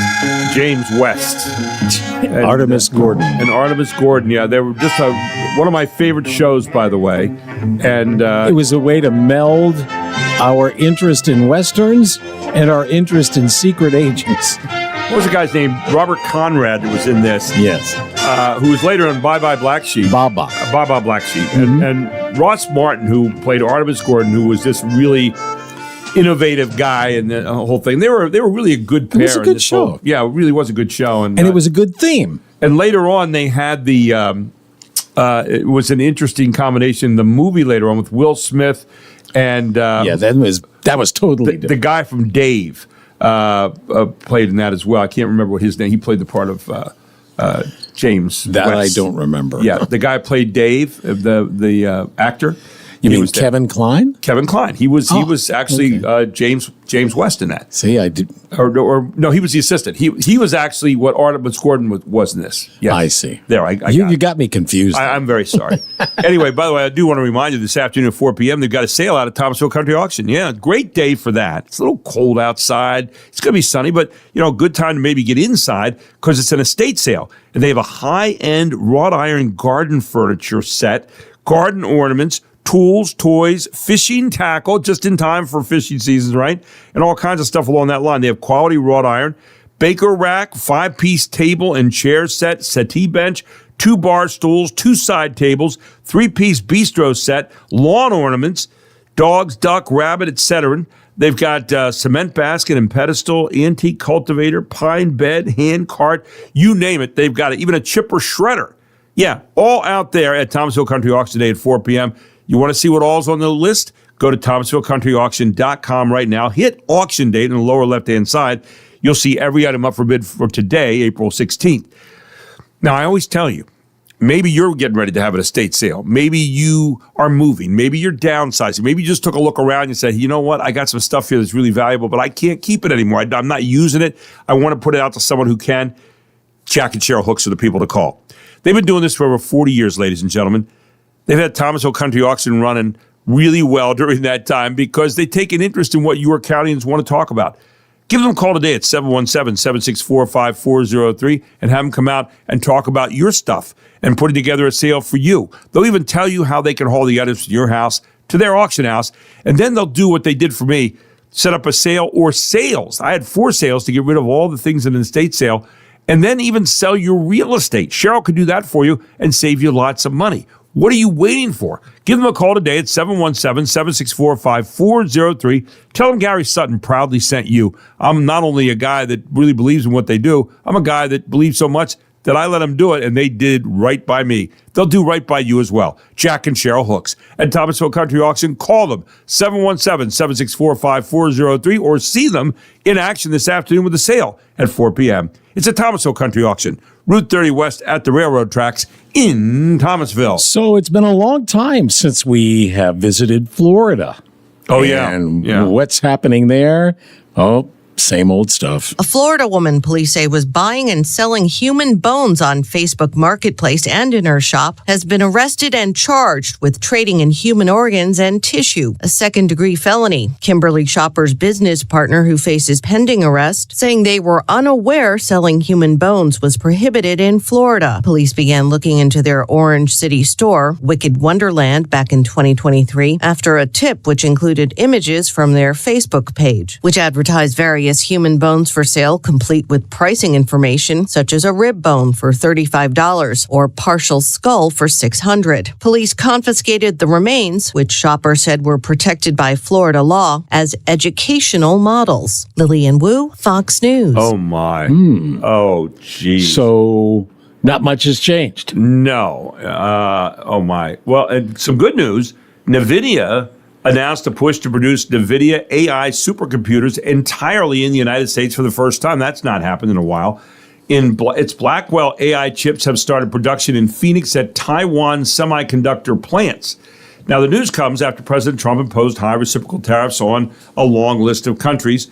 And NVIDIA, the chip maker that powers much of today's artificial intelligence boom, announced on Monday They're going to produce their AI supercomputers entirely in the United States for the first time. And that means they're going to produce up to $500 billion of AI infrastructure in the U.S. via its manufacturing partnerships over the next 4 years.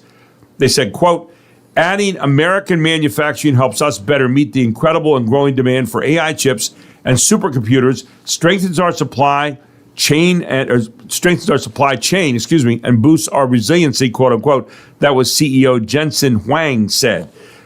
So we'll see how that's going to go. But $500 billion of investment here in our country. Glad to see that, Mark. That's $500 billion.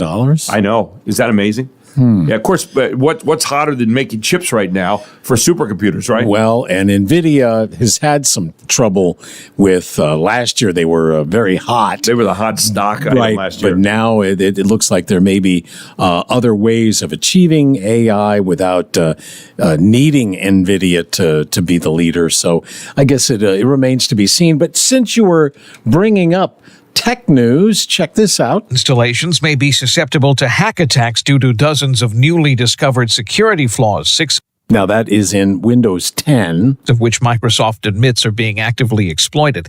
And those flaws allow those hackers to possibly take control of your computer or at the least access your data.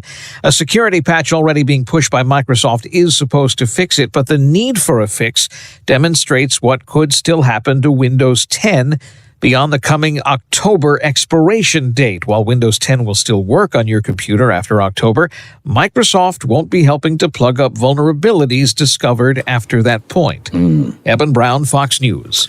Also, how about a little bit of health news? What do you say? This is House Call for Health. Research suggests seniors can cut their risk of dementia by doing some weight training. Resistance training twice a week helps protect certain areas of the brain, according to new data. For the study, researchers recruited 44 adults ages 55 or older with a diagnosis of mild cognitive impairment. One group participated in moderate to high-intensity weight sessions twice a week, while the control group refrained from any exercise. The study found after 6 months, participants who used resistance training showed improvement in verbal episodic memory, which is the ability to recall specific verbal events, experiences, or information in a sequential and chronological order. For more health news, go to foxnewshealth.com. House Call for Health, I'm Anna Eliopoulos, Fox News. And on our text line this morning, we have someone writing in excited to see the Revs in Gastonia on the 26th, hoping to attend a home game when we are up in June. Best wishes and take care, guys. Listening as I can. Great show. And that all out there this morning. Then somebody else has said anything from the Daily Caller today. Have not had a chance to look at that. The only other story that I have is from my home stomping grounds, New England, where there is fear that a serial killer is on the loose. Stoked up by social media posts speculating that one person may be responsible for the recent discoveries of bodies in Connecticut, Massachusetts, and Rhode Island. All 3 bodies have been identified by police, but the causes of death in each case have not been released. Nevertheless, Connecticut State Police tell Fox News Digital that there's nothing known that connects the 3 cases, and there's no known threat to the public. Gary Baumgarten, Fox News. The understanding there's no known threat to the public just yet, right? Got some good themes next hour, TV show themes. We've also got Ryan Fox, Houston Fox Financial Advisory Services, telling us about the markets, which a lot of you have been watching carefully, and maybe even some of the effects of the tariffs. He'll be into that. Steve Shetter will tell us some stories about total extermination with some of the bugs and stuff you've got at this time of year. And Tim Barker joins us, District Attorney of York County, all next hour right here on the Gary Sutton Show on WOYK, the Main Street of America. It is 8 o'clock.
York's only local show is back on its new home on York's only local station. Guess who's back? Back again. This is the Gary Sutton Show on WOYK. I'm back. Now, broadcasting live from WOYK's downtown York studios inside Wellspan Park, here's Gary Sutton. And welcome back to the Gary Sutton Show, the main studio of America in York County. All brought to you by Barley Snyder Law Firm, innovative legal solutions for your business. They are a law firm for today's business world. Check them out right now at barley.com. And, of course, they have an office right here in York at 100 East Market Street. And you can give them a call today at 846-8888 and find out if they've got the kind of representation that you want. They will, but find out what area you might be concerned with there, and they're always ready to help you. This hour, by the way, brought to you by TES, Total Exterminating Services, trusted, local, family-owned. Steve Shetter is the owner over there. Residential and commercial pest control. You can give them a call today at 717-951-3868. You'll be hearing from Steve later on in the hour as he's got some stories to tell you about pest control that will, well, frankly, make you want to get some pest control done. But welcome back here to the 8 o'clock hour on WOYK. And we bring in Ryan Fox, financial advisor at Houston Fox Financial Advisory Services. He's one of the most popular guys in America right now because everybody's looking at their money and wondering, what happened to my 401k? What about tariffs? What about all the daily news that we're getting every day? We're getting kind of crazy out there, Ryan. Good morning. How you doing, my friend? I'm doing okay, Gary. How are you? Good. Are you getting any extra counseling lately for all the calls that you're getting from people about, Ryan, help me, tell me, talk me down off the ledge, right? Where are we at right now financially here in the country this week? I know it's changing almost day to day. It sure has. When we talked last week, we were in the midst of about a 15-day trading period that was the most volatile I think any of us have ever experienced intraday, with markets moving in excess of 5% some days lower.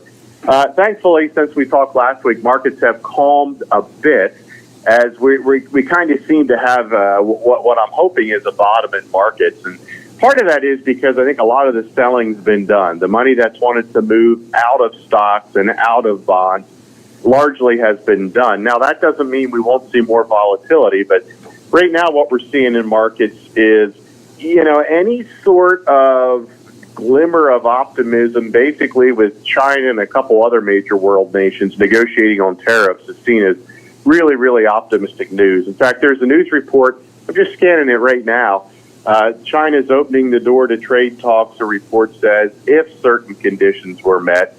Well, one is if they knew the actual position of the United States a little more clearly, and then they're asking for a little bit more respect. So, that's a start for some of those things. But as we see these things, the markets have kind of rebounded a little bit from where we were. So, last week, since we spoke, markets are up 5-6%. We've had a rebound really across the board for one reason or another, money flowing back in finally. And one thing that we saw in the last week is U.S. markets are higher, international markets are lower. So maybe some of that money's coming back into the United States. We'll see. But this talk of an extended bear market where markets stay down 20% for a period of time really kind of seems to be on hold right now, where the NASDAQ did touch into that. The S&P bounced around it. But as we sit at start of trading this morning, the S&P 500 is down about 7.5% for the year. The Dow Jones 30 is down about 4.5%. And the NASDAQ, the tech stocks, which was down over 20, is now down around 12%. And this is a really fast-moving market, but from just in the midst of last week till now, things have bounced around to the positive. So it really reiterates that in spite of the news, we've got to stay positive and focused on longer term. One thing came up late last week. Consumer Price Index came in and it fell to the lowest reading since, I think it was March of 2021. So that shows inflation still making progress to the right degree, coming down a little bit. But the biggest issue remains food prices. And any of us that go to the grocery store still recognize it has gotten awfully expensive to stock that refrigerator. Yesterday, one of the major bank CEOs came out. Now, our banking system is pretty strong. Citigroup, PNC, I think Bank of America all reported earnings recently, and they were really good. But this CEO said something that was pretty interesting. When it's all said and done, this longstanding imbalance and structural shifts and all this is behind us, the U.S. will still be the world's leading economy, and the dollar will still remain the reserve currency.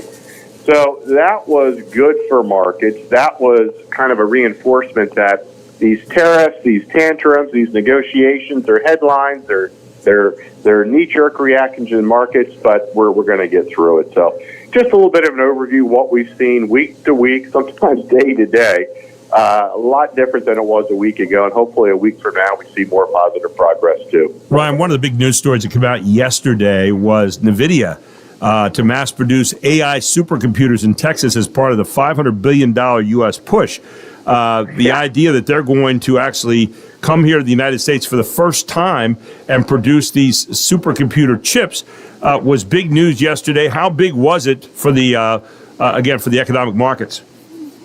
Yeah, really big. So it's another example of global companies looking to make more products here in America, and we're seeing a starting to, I won't say fall in line, but this shift in companies saying, hey, if we can find a way to do it in America, we'd certainly like to.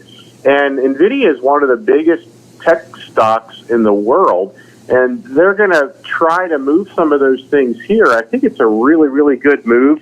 Now, what we have to do is find a way to staff those jobs, so that'll be the second part. But we're starting to see more of that, an interest in domestic production here in the United States. And a lot of people are saying, what about AI? Where does AI figure into all this in terms of production and, human workers? Because a lot of what is done in these things is done with AI. And yet, is there enough of that to be able to run these companies here if they do kind of come back home to the United States or come to the United States to produce?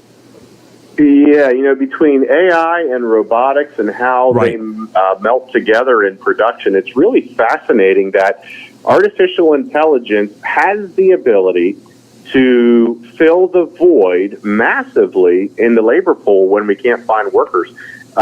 So you're seeing it more and more across all kinds of industries. It's used in new vehicles with all the different controls and sensors to help us.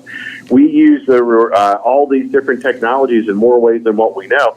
So I think as that grows, these super chip computer processors like NVIDIA and some of these other companies really stand to benefit. But it also helps fill the gap in the labor pool where, one of the things I think about is, where are we going to find all these workers? Well, we need more workers. We need more people to fill these jobs, but they aren't as labor intensive. When we hear about a factory, it's not there's no one standing on an assembly line anymore in these spaces. Right. It's all done through robotics and technology, oftentimes with very few workers because of how efficient these processes now have gotten.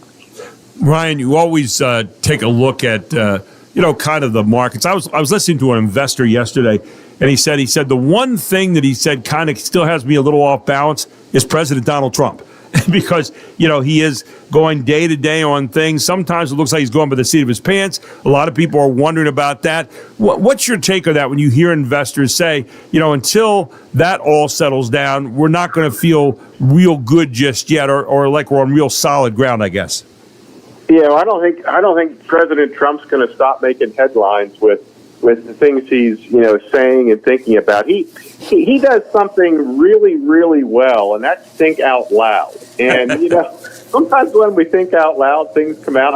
I may have said some things to my wife periodically where she'll look at me and say, "Did you say that out loud?" But I think what we have to realize is we have a president who is very, very open to sharing ideas, no matter how crazy they might seem sometimes. And we've just come through a presidency that was much quieter.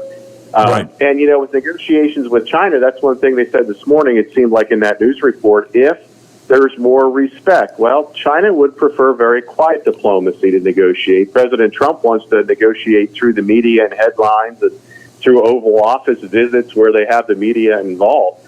So I think we just have to batten down the hatches and accept the fact that, hey, this is a different style and strategy, and some people really, really like it. Some people really aren't comfortable with it. Right. But that's where we are. And I'd prefer more transparency than less with how things are being done. You always have a great tip for us every week, Ryan. What do you have for us this week? Yeah, this is one I've run into a lot just recently. It's consolidation of assets. So what I mean is, as people head into the retirement phase of life, whatever that means, and that's different for each person, we got to start to look to smartly consolidate assets. And here's what I mean. It's not unusual for someone to have 2, 3, 4 jobs. Maybe they have legacy 401ks, a little here, a little there. When they add it up, it's a whole lot of money. But in many cases, if we can consolidate those assets, we can build a diversified portfolio. It pulls things together. And from an estate planning standpoint, what it means is we have all of our ducks in order. If something would happen to one spouse, the other spouse doesn't have to spend a lot of time tracking down things. Where's the money? Figuring out where things can be. But my caveat with all of that is anytime someone looks for a consolidation strategy, they must get it in writing, and they must understand all the fees and costs that go into it, so that they're not getting a sales pitch, they're getting true advice to make sure that the consolidation strategy is in their best interest. And that's that's first and foremost. That's maybe a good segue to where you step in as a financial advisor for people to do some of those things, and their heads are spinning. You go, where do I go? Well, you have a way of doing things that's a little different than a lot of financial advisors. Tell people about that. Yeah, we do. My business partner, Sean Houston, and I, we're Houston Fox Financial Advisory Services. We are fee-only fiduciaries, which means we are responsible at all times to represent our clients' best interest. And the way that we do that is our only compensation comes from our clients, not from any products. So folks are welcome to call to kick the tires to see if they'd want to partner with us and see if it's a fit. And if it is, we'd suggest, hey, if you want to be a client, we'd love to take you. And if not, we're very transparent. We'll say, we don't think you're a good fit. You don't need us at this point. But phone number 717-398-2040. That reaches me here at my office. Website's HoustonFox.com. But folks are welcome to call, reach out. Happy to talk to anyone with questions about anything, whether it's about retirement or just some of the things that are going on right now in the market. HoustonFox.com, or give a call 717-398-2040. And full disclosure, Ryan is my financial advisor, has been for a long time, and I'm very, very happy because he answers a lot of the questions that I have, and there are a lot of them anymore about financial well-being and what's the best way to go about some of the things that we do. For example, I asked him about a month and a half ago about buying a car. And I bought a new car, but he gave me some great advice on that and how to go about doing it, and some ideas and different options of ways to take care of that. And he can do the very same thing for you when it comes to your financial situation. Give him a call today at 717-398-2040. Ryan Fox, Houston Fox Financial Advisory Services. Find him at HoustonFox.com. Ryan, great stuff again this week. Always appreciated, my friend. And we'll look forward to catching up with you same time, same place next week. How about it? Hey, sounds great. Happy Easter to you and all the listeners. And a very happy Easter to you and your family, Ryan. Thanks again for being part of our show. Always appreciate you. Hey, my pleasure. Thanks, Gary. Ryan Fox here on the Houston Fox Financial Advisory Services report today. When we come back, hey, we're moving into the spring. I got news for you. There are some pests lurking around the corner. A lot of ants, a lot of termites. Ugh. What do you do about them? Well, Steve Shedder's got some stories that might make you think about doing it quicker than later. All here on the Gary Sutton Show. He's up next here on WOYK.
don't know that one. This is a show theme day. I never even watched that show. You never watched Full House? No.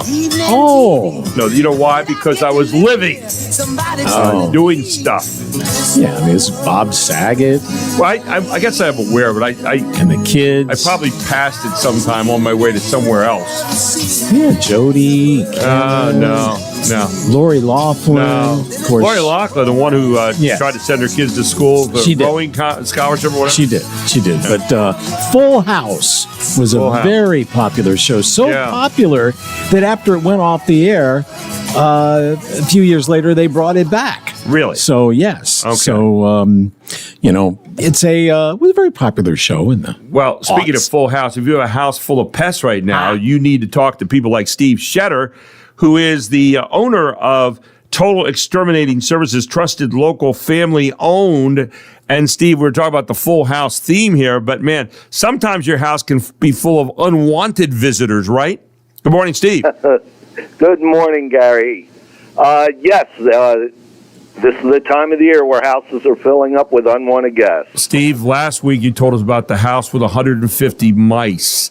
Any other stories today that might want to get us to think about getting rid of some pests? Well, you've come across a lot of these kind of things over the years, right? We do, Gary. So a couple things I can fill you in on. It is still ant and termite season. Both are going full bore right now. So it is that time of the year. And also carpenter bees, which a lot of people find as a nuisance pest, but can do damage to your house. So their season is starting right now. And you know how you can identify a carpenter bee, Gary? How do you identify a carpenter bee, Steve? By its work belt. Thank you. It's very nice. Well, I hear Mark laughing, so my wife thought it was pretty good. It was good. I was savoring it. I was absorbing it here, Steve. That's what I was doing. Yeah. I was waiting for the drum. Yeah, I know. But, thank you. Oh, jeez. Hey, go ahead. So carpenter bees are active right now, Gary. A lot of people see them buzzing around. We get a lot of calls from people. They're buzzing around their heads. And before long, another interesting fact, when the carpenter bees mate, this is mating season, and when they mate, the male then dies. So a little bit of pleasure and and then it's over. Yeah, if you're a male carpenter bee, I mean, sex probably becomes a little less attractive, huh? I'm just saying. It's a decision they have to make. So let me see. I'm gonna have this moment, or I'm gonna die. Whoa! Hang on.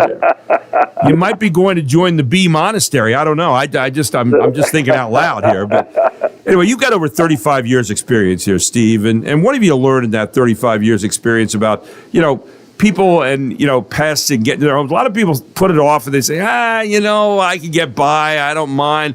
But ultimately, pests, they don't forget about your home, do they? I mean, they're in there ready to get at it here, especially this time of year. And yeah, that's exactly right, Gary. There's a lot of people that try and take care of it themselves, and before they know it, they've got a serious situation on their hands. So we come in and we can correct things. One of the great things that I've learned over 35 years is the relationships that we build with our customers. Right. So it's not just about taking care of things. It's doing it that in a manner that they will want us back into their home the next time that they have an issue. And that's one of the most gratifying things about our job. We meet a wide variety of people, and it's helping them to solve what's going on. And one of the great things about Total Exterminating Services, TES, is you service not only the residential community, but also the commercial community as well. Talk about that a little bit, Steve. Yeah, we are actually pretty split on the amount of commercial and the amount of residential work that we do. So, a lot of people don't realize, almost every single restaurant has to have a pest control plan in place. Wow. So we service a lot of restaurants. We do the hospitality industry, and maybe next week we'll talk about bed bugs and not how to bring them home from vacation. Yeah, they are one of the ones that'll make everybody's skin crawl. But there's tips that I can give you that will help you to not get them. We don't think about restaurants having to have a plan for pest control, but frankly, it makes a lot of sense. You mentioned about termites earlier. I read, and I think you sent me this, they cause over $5 billion worth of damage every single year. That's incredible. You think about that amount of money. Yeah, there's nothing else that comes close to the amount of structural damage that they can do, Gary. And in the springtime, a lot of people will call us and say, hey, I've got 1,000 flying ants that came up in my house today. Well, we know as soon as they say that it's a good possibility that it's termites. So that's one of the early signs that people can have a termite situation going on. So if you're seeing some flying ants right now, guess what? It might not be flying ants. It might be termites. And you've got a lot of different kind of treatment options and inspections and consultations that are actually free. Tell people about that too, Steve. Sure. Our inspections are free. You call the office. Kathy, Denise, or Beth will set you up with an appointment. And either myself or one of my technicians will come out. We'll address the situation. We'll come up with a game plan for you, provide you with an estimate to do the work. And all of that first visit is at no charge. And you can call 717-951-3868, 717-951-3868, or you can go to TESPest.com. I had a guy stop in my house the other day that was really a pest, but you don't have any treatments for that, right? If I could take care of that, Gary, I'd be a very rich man. I got you. But you can take care of the pests right now, of the ant and the termite and other kind of pests out there. Give a call today to Steve at TES Pest Control, 717-951-3868. Talk to the nice people there. It's a family-owned business. We love them. TESPest.com. They are my pest control group. Make them your pest control group today, especially this time of year when those pests are starting to come out. They are unwanted guests in your house any way you look at it. Final thoughts this morning, Steve. If they mention you, Gary, 10% off any one-time service. Wow. Okay. Mention my name. You get 10% off any one-time service. So call today. Again, 717-951-3868. TES Pest Control. Mention that Gary Sutton sent you today and get 10% off one-time service. Steve, always good talking to you. And I'm looking forward to those new updates you're going to give us next week on some of this pest control that you have to do. Because, man, you got some stories that, well, frankly, make my skin crawl. But another good reason to get you on out there to take care of some of this stuff. I'll be doing it very soon because I got some ants every single time, every single spring that I need to get taken care of. Thank you, my friend. Good talking to you today. Hey, thank you, Gary. Have a good day. Happy Easter to you as well, Steve. Thank you so much. Steve Shetter here, Total Exterminating Services. Give him a call today again, 717-951-3868, and get control of those pests right now. When we come back, Tim Barker, the district attorney of York County, joins us here on the Gary Sutton Show. He'll talk to you more about the criminal system and what's all going on, all here on WOYK, where it is 8:29. Mark, what else do we have coming up? Well, we're going to recycle. Oh, we're going to recycle? We are. Okay. We'd like to hear that, too. Well, and it's also Stress Awareness Day. What? And we I'm sorry. We will have some tips to relieve stress. A little stressful there. Yes, calm down. Coming down. Yes. 8:30 here on WOYK.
People's Drive, 124th Street.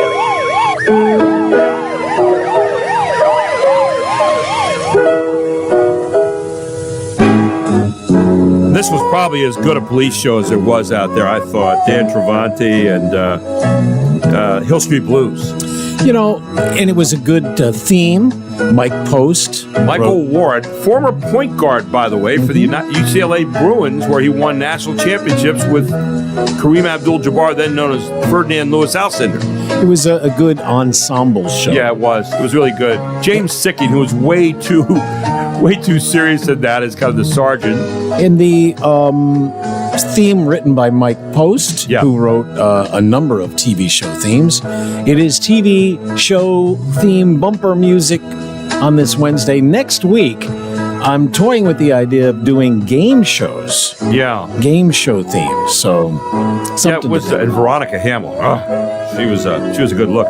By the way, this hour being brought to you by TES, Total Exterminating Services, trusted, local, family owned. Give them a call today for help getting rid of those unwanted pests. Steve Shetter, the owner, 717-951-3868. And we welcome in this morning a guy who has to deal with pests every now and then, but more importantly, he deals with the legal system. And he is Tim Barker, our district attorney of York County. Good morning, Tim. How are you? I'm doing all right. How's it going this morning? It's going very well, Tim. Thank you for asking. But, I wanted to ask you a question. We get into we're watching our national news right now, and we watch this situation with this guy down in El Salvador who was in Maryland but was an illegal alien, and they were saying he was MSN 13. They can't get him back right now. And we hear words in the courts like facilitate, and people say, well, facilitate means this. And I don't necessarily want you to get into that case unless you care to. But the bottom line of all this is we have a lot of words that come down in the legal system like facilitate or do you want me to effectuate something? And people kind of read into that a lot of times. How much room do you have to read into words when you're in the criminal court system or in any kind of court system where the words can be kind of twisted around and we do what I call semantic gymnastics? It happens all the time. And first, before I dive into a couple real-world examples, Mike Post wrote the theme to Hill Street Blues, but also Larry Carlton played guitar on it and worked on that. Larry Carlton's a great guitar player who played a lot with Steely Dan and especially on the Royal Scam album. So I want to give Larry Carlton a quick shout-out. You just got a thumbs up from Mark McKenzie like I have never seen before. So very impressive there, Mr. D. I love that. But go ahead. Yeah. So with words, we have whole cases in statutory construction and in other aspects that all turn on the definition of the word and, or on how we put the versus a. And we've litigated cases like that. And I was just yesterday doing a crisis intervention team training where I was talking about how there was a whole argument with regards to this one section of the Mental Health Procedures Act where everything turned on how you viewed the word and in the first part of an argument. And it really meant something to the statutory construction. I remember a president that once said, it all depends on what is. I remember that. So we're kind of in that same realm here a little bit, aren't we? Yes, and because the words do matter, yes, and they do. What is the extent of what you're supposed to do, and I know that is something that's being discussed nationally right now with what is the scope of what's supposed to occur. It's one of the reasons why legislatures need to be very careful with their word choices. Courts need to be very careful with their word choices. And as lawyers, we need to be very careful with our word choices in terms of interpretation, especially like as DA, I'm the executive branch carrying out these things. Right. Like really figuring out what our word choice is and why we're doing it, because it completely can change scope and policy of what's being done. done. And unfortunately, when you get to some high-level court cases where you'll go ahead and say, like, the U.S. Supreme Court issues a ruling, they may issue that ruling interpreting one nuance at that moment, but the ripple effect can go on for years. We've had that, for instance, like with what records can be introduced from laboratories, where many years ago now we had a case, Massachusetts versus Melendez-Diaz, that has had a ripple effect that we just had litigation and another opinion come down, I think it was last year in the Smith case, that, they're still interpreting what the original words were coming out of that opinion that was handed down by, I believe it was Justice Scalia now many years ago on the business records exception. So you're talking about how, unfortunately, this stuff can go on, and it can lead to uncertainty when you have to have further interpretations. So words always matter. Yeah. Tim, what's interesting here, I mean, you live in the real world, you also live in the legal world, and they both have reality in both. But, by the same token, a lot of people out here on Main Street talk a certain way, and they say, you know what I mean? Well, in court, you can't just talk that way and say, you know what I mean. You have to really say exactly what you mean, right? Yes, that's 100% correct. You have to have certainty as to how you're defining what you mean. And every little interplay, so I'll give you another instance yesterday. So I'm talking about under the Mental Health Procedures Act, again, about how they use the term reasonable grounds in issuing what's called a 302 warrant if you're going to have a temporary involuntary commitment. Okay. And they use the term reasonable grounds. Well, reasonable grounds in the Mental Health Procedures Act is interpreted to be something less than probable cause. Makes sense.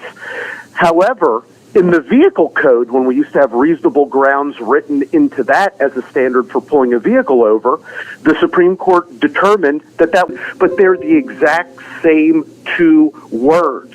How do you go ahead and work off of consistency? And those are things that we always have to argue and work our way through. And it is, we like precision, we like predictability, we don't like to have, general concepts.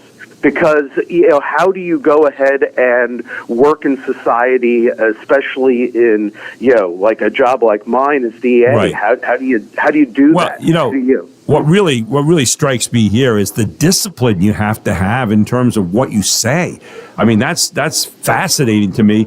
Hey, I wanted to also talk to you this morning, though, about reduction in crime. Leads to a reduction in prison population and really kind of allows you guys to do some stuff with dollars in the long run. Talk about that a little bit today, because that's a real thing happening here in York County. Sure, yeah. And I know that we've talked before, and I know Dave's talked to you in the past. We've been able to sustain, and we keep looking at all these numbers, and we're always data-driven to figure out, are things working, aren't they working? So we have been able to maintain a 30% reduction in real crime here in York County. I got actually asked by a justice for the Supreme Court, when you talk about your crime rate reductions, is it real or is it, like cooking the books? Basically. Playing with numbers. I'm like, I'm like, no, it's real here. We actually arrest people here. We're not like some jurisdictions. We actually will arrest and hold you accountable for crime.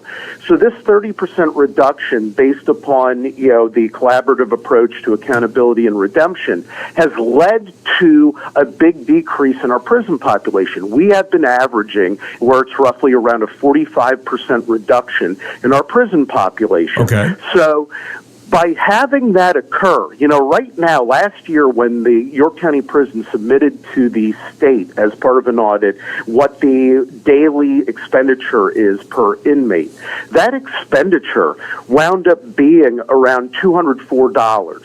So if you want to be conservative, and just call it $200. Right. We used to be at, our high in 2013 was 1,739 inmates. We've had a 45% reduction since then. We were hovering in around those ranges for a number of years. By having that kind of reduction, we wound up saving and this is a conservative number. This actually will be higher if we used like the $204 amount. $57 million annually. Holy smoke. Is what we've saved.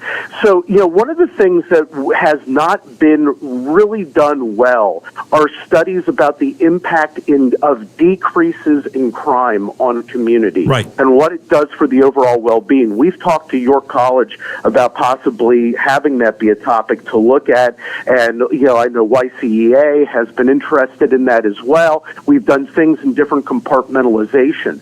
But when you look at the overall ripple effect of what it means to be a safer community, like we are here in New York and are sustaining and are keeping going forward, that you are really talking about why we have true well-being. And we've been able to repurpose a bunch of areas of our prison into further initiatives like our Reentry Opportunity Center, which with this being Reentry Month, we're having an open house there on April 30th from 10 till 2, which we can talk more about at another time. But and you know what, though, Tim, that reentry thing is such an important part because, we've often thought about, okay, you want to rehabilitate prisoners and you want them to come back into society, but you don't just go black and white there. There's kind of a transition thing, and that reentry ends up being a good part of that transition thing, right?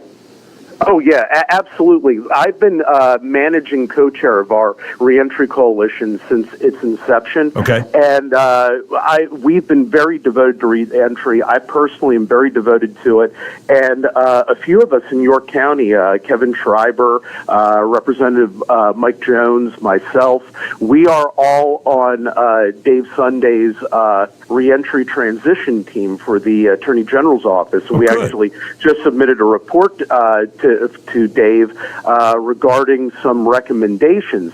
And the reason why we're all in on this and why we work so hard with this and why Dave does as well is because we know we have to have a commitment to working with individuals who wind up being in the criminal justice system towards rehabilitation, workforce engagement, towards improving the community. And it's been highly successful. I mean, I can see a clear pathway, and I truly mean this, Gary, to where if we continue this focused approach through accountability and redemption on criminal justice and family justice matters, we can wind up getting to where we can have our crime rate. I see a path to where we can get to 50% reduction up from 30%. And it's very obtainable over the next few years with further work and not only continuing what we're doing, but expanding it into different areas, especially getting into those key areas of working with families and of working with younger children. We see so much damage happen when we aren't focusing correctly on working with families when you have children who are age K through 5. And as we continue to work on those areas, we can continue to do such great things. Well, I'll tell you what, it sounds like a lot going on right now. Great talking to you this morning, Tim. Thank you so much for the information. A happy Easter to you, and we'll look forward to catching up with you again next week. Okay, my friend? Yep, absolutely. Happy Easter. Thank you very much. Tim Barker, our District Attorney of York County, right here on the Gary Sutton Show on WOYK. It's 8:47.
Oh, is this Ironsides? It is.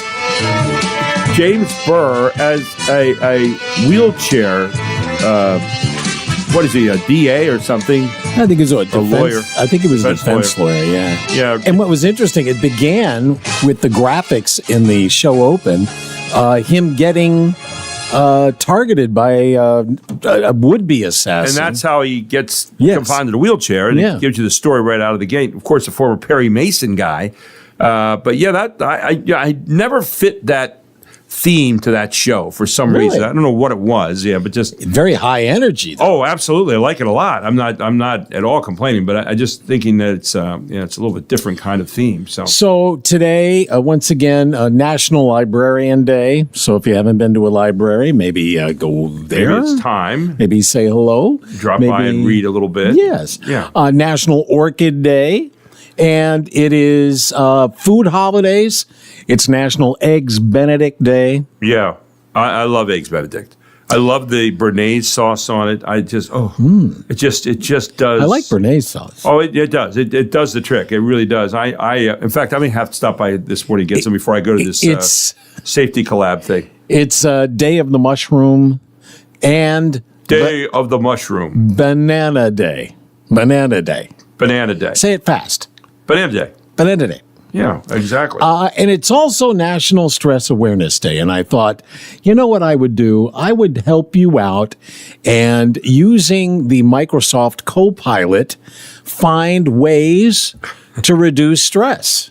And these are the top 15. They're very short. Go ahead. Very short. I'm interested in this. So number 15, examine your values and live by them. Number 14 is yes. Isn't that what we try to do every day? Well, we do, but we don't always accomplish that. There's lots of rationalization going on. So. Well, that's true. Number 14, reduce triggers of stress, and that doesn't mean by choking them. Okay, doesn't mean by getting rid of your producer or anything like That's that. Right. None of that. That's right. No. Number 13, study and practice relaxation techniques. They breathe in and out. Yes. I do that when I'm playing golf. Breathe in and breathe out as I putt. I work on my breathing. Yeah. Good. Yeah. Number 12, stop using tobacco and nicotine products. Well, isn't that the truth? Just no. Just don't You've do been it. involved in that in a long time. Yes, now, right? just don't. It's number one preventable way to avoid getting terrible diseases. So don't do that. Don't do it. Number 11, focus on sleep, which is kind of hard because you'll be asleep. I'm doing better with that. I slept the whole way through last night, which I never do. Yeah. Thanks for giving the sleeplessness to me. Yeah, no problem. Jeez. I'm glad to help. Oh my goodness. Yeah. Well, and pickleball afterwards? I don't know. I don't know how this is going to go. Number 10, spend time. Practice your relaxation techniques, and you won't have any problem with that, right? There you go. Yes. Sorry. Well done. Sorry. Spend time in nature. I will do that as I walk from our building here at Wellspan Park to my car. I will enjoy the nature. Okay. Number 9, exercise regularly. That's what the pickleball is about. Yeah. Number 8, create boundaries and learn to say no. See, that's what Gary needs to do. Yeah, I'm not that good at that. No, part. you are not. I'm sorry. Number 7, spend time with family and friends. Okay. Number 6. I don't get to do that as much as I should. That's one area. You don't think so? I am really bad. You're always talking about going out to dinner. Well, I go out with friends. Yeah, I guess I go out with friends, but with family, I don't get to see my family. Oh, well, it's because it's kind of spread around. Yeah, I guess. Yeah, they are spread around, but there is I just got a text from my daughter, and I said she said she was coming to town this weekend, and I said let's do breakfast on Saturday. So she said, sounds great. So that's what we'll do. You have to take the time when you have it. Thank you, Dr. McKenzie. Number 6, reduce caffeine intake. That's why I'm yelling. Number 5, try journaling. I do. I've been doing that. Really? Now I haven't been doing it as regular as I like, but my phone reminds me I should journal, and I have this journal thing. So I've been writing ideas down. So you mean using your phone to write it down? Yeah, I write it right there on my phone. So it's like texting, but saving it's pretty cool actually. I just sitting and just writing. I don't really think about anything much. I just kind of write and kind of about like what happened that day. Yeah, kind of like the show. Very similar. But no, I think about, on a daily basis, just things that have happened and just kind of sitting and writing. All right, we're getting to the best tips here on National Stress Awareness Day. Okay. Ways to reduce stress. Number 4, practice self-care. What is self-care? Well, I think you do it like you combine exercise and self-care would be doing something you enjoy, which would be golf. And it's a nice leisurely walk. It allows you to focus your attention. Most days it's a nice leisurely walk. Yeah, most days it's stress-free. Most days it's stress-free. Right. Sunday, not so much. Yeah. Yesterday, much more so. Yes. Yeah. Number 3, minimize phone use and screen time. I do that. Unless you're journaling, I guess. Unless you're journaling. Right? But that's only if I'm just sitting there in the evening, I'm kind of glossing through any notes and and I get ready. I write a script at that time of night. And but what I do, I never take my phone with me to play golf. I don't take it to church. I don't take it into a restaurant. I don't even take it upstairs with me at night. So I do have limits on the phone. Number 2 is eat a balanced diet. And that can be hard to do just under normal conditions. So just I do that most of the time. Most of the time. Yes, I do. And then as the show winds down, this is the Microsoft Copilot, which is their AI thing. Yes. Number 1 way to reduce stress is to get more physical activity. Yeah, I agree with that a lot. I said to you the other day, I feel like I'm out of shape. I didn't do a lot of walking. The last 4 months we've been, trying to get a job. And, so I didn't do a lot of walking like I normally do. I didn't get out and do some things I normally do. I usually walk the mall or I walk a golf course. And I wasn't doing any of that. And now I'm getting back out again and I'm finding daily I'm getting back into that feeling good. Listen to you. There you go, huh? I'm very impressed. Well, I'm just saying, it's just something to help. I would also suggest, I saw a guy in the neighborhood yesterday. I hadn't seen him in a while. And he was in pretty good spirits, even though his parents died both at age 100. They died within like 3 days of each other. Wow. But he said they had lived 100 years. He says, I have good genetics and I'm trying to take good care of them. He's exercising and trying to eat better. So you got to take what the Lord gave you, right? There you go. And do the best you can with it. And run Don't waste it. Don't waste it. Yeah. Anyway, coming up tomorrow here on the Gary Sutton Show, man, are we loaded for bear. Chris Markowski will start you off. He'll be talking about the economy, the tariff wars, all of that kind of stuff. He'll also be, we'll check in with the old Joel Sears. We'll have, let's see, who else tomorrow? We've got Russ Stoner, coach of York High, and we've also got Eric Menzer tomorrow, all here on the Gary Sutton Show. Have a great day, everyone. Be safe out there. It's 9 o'clock.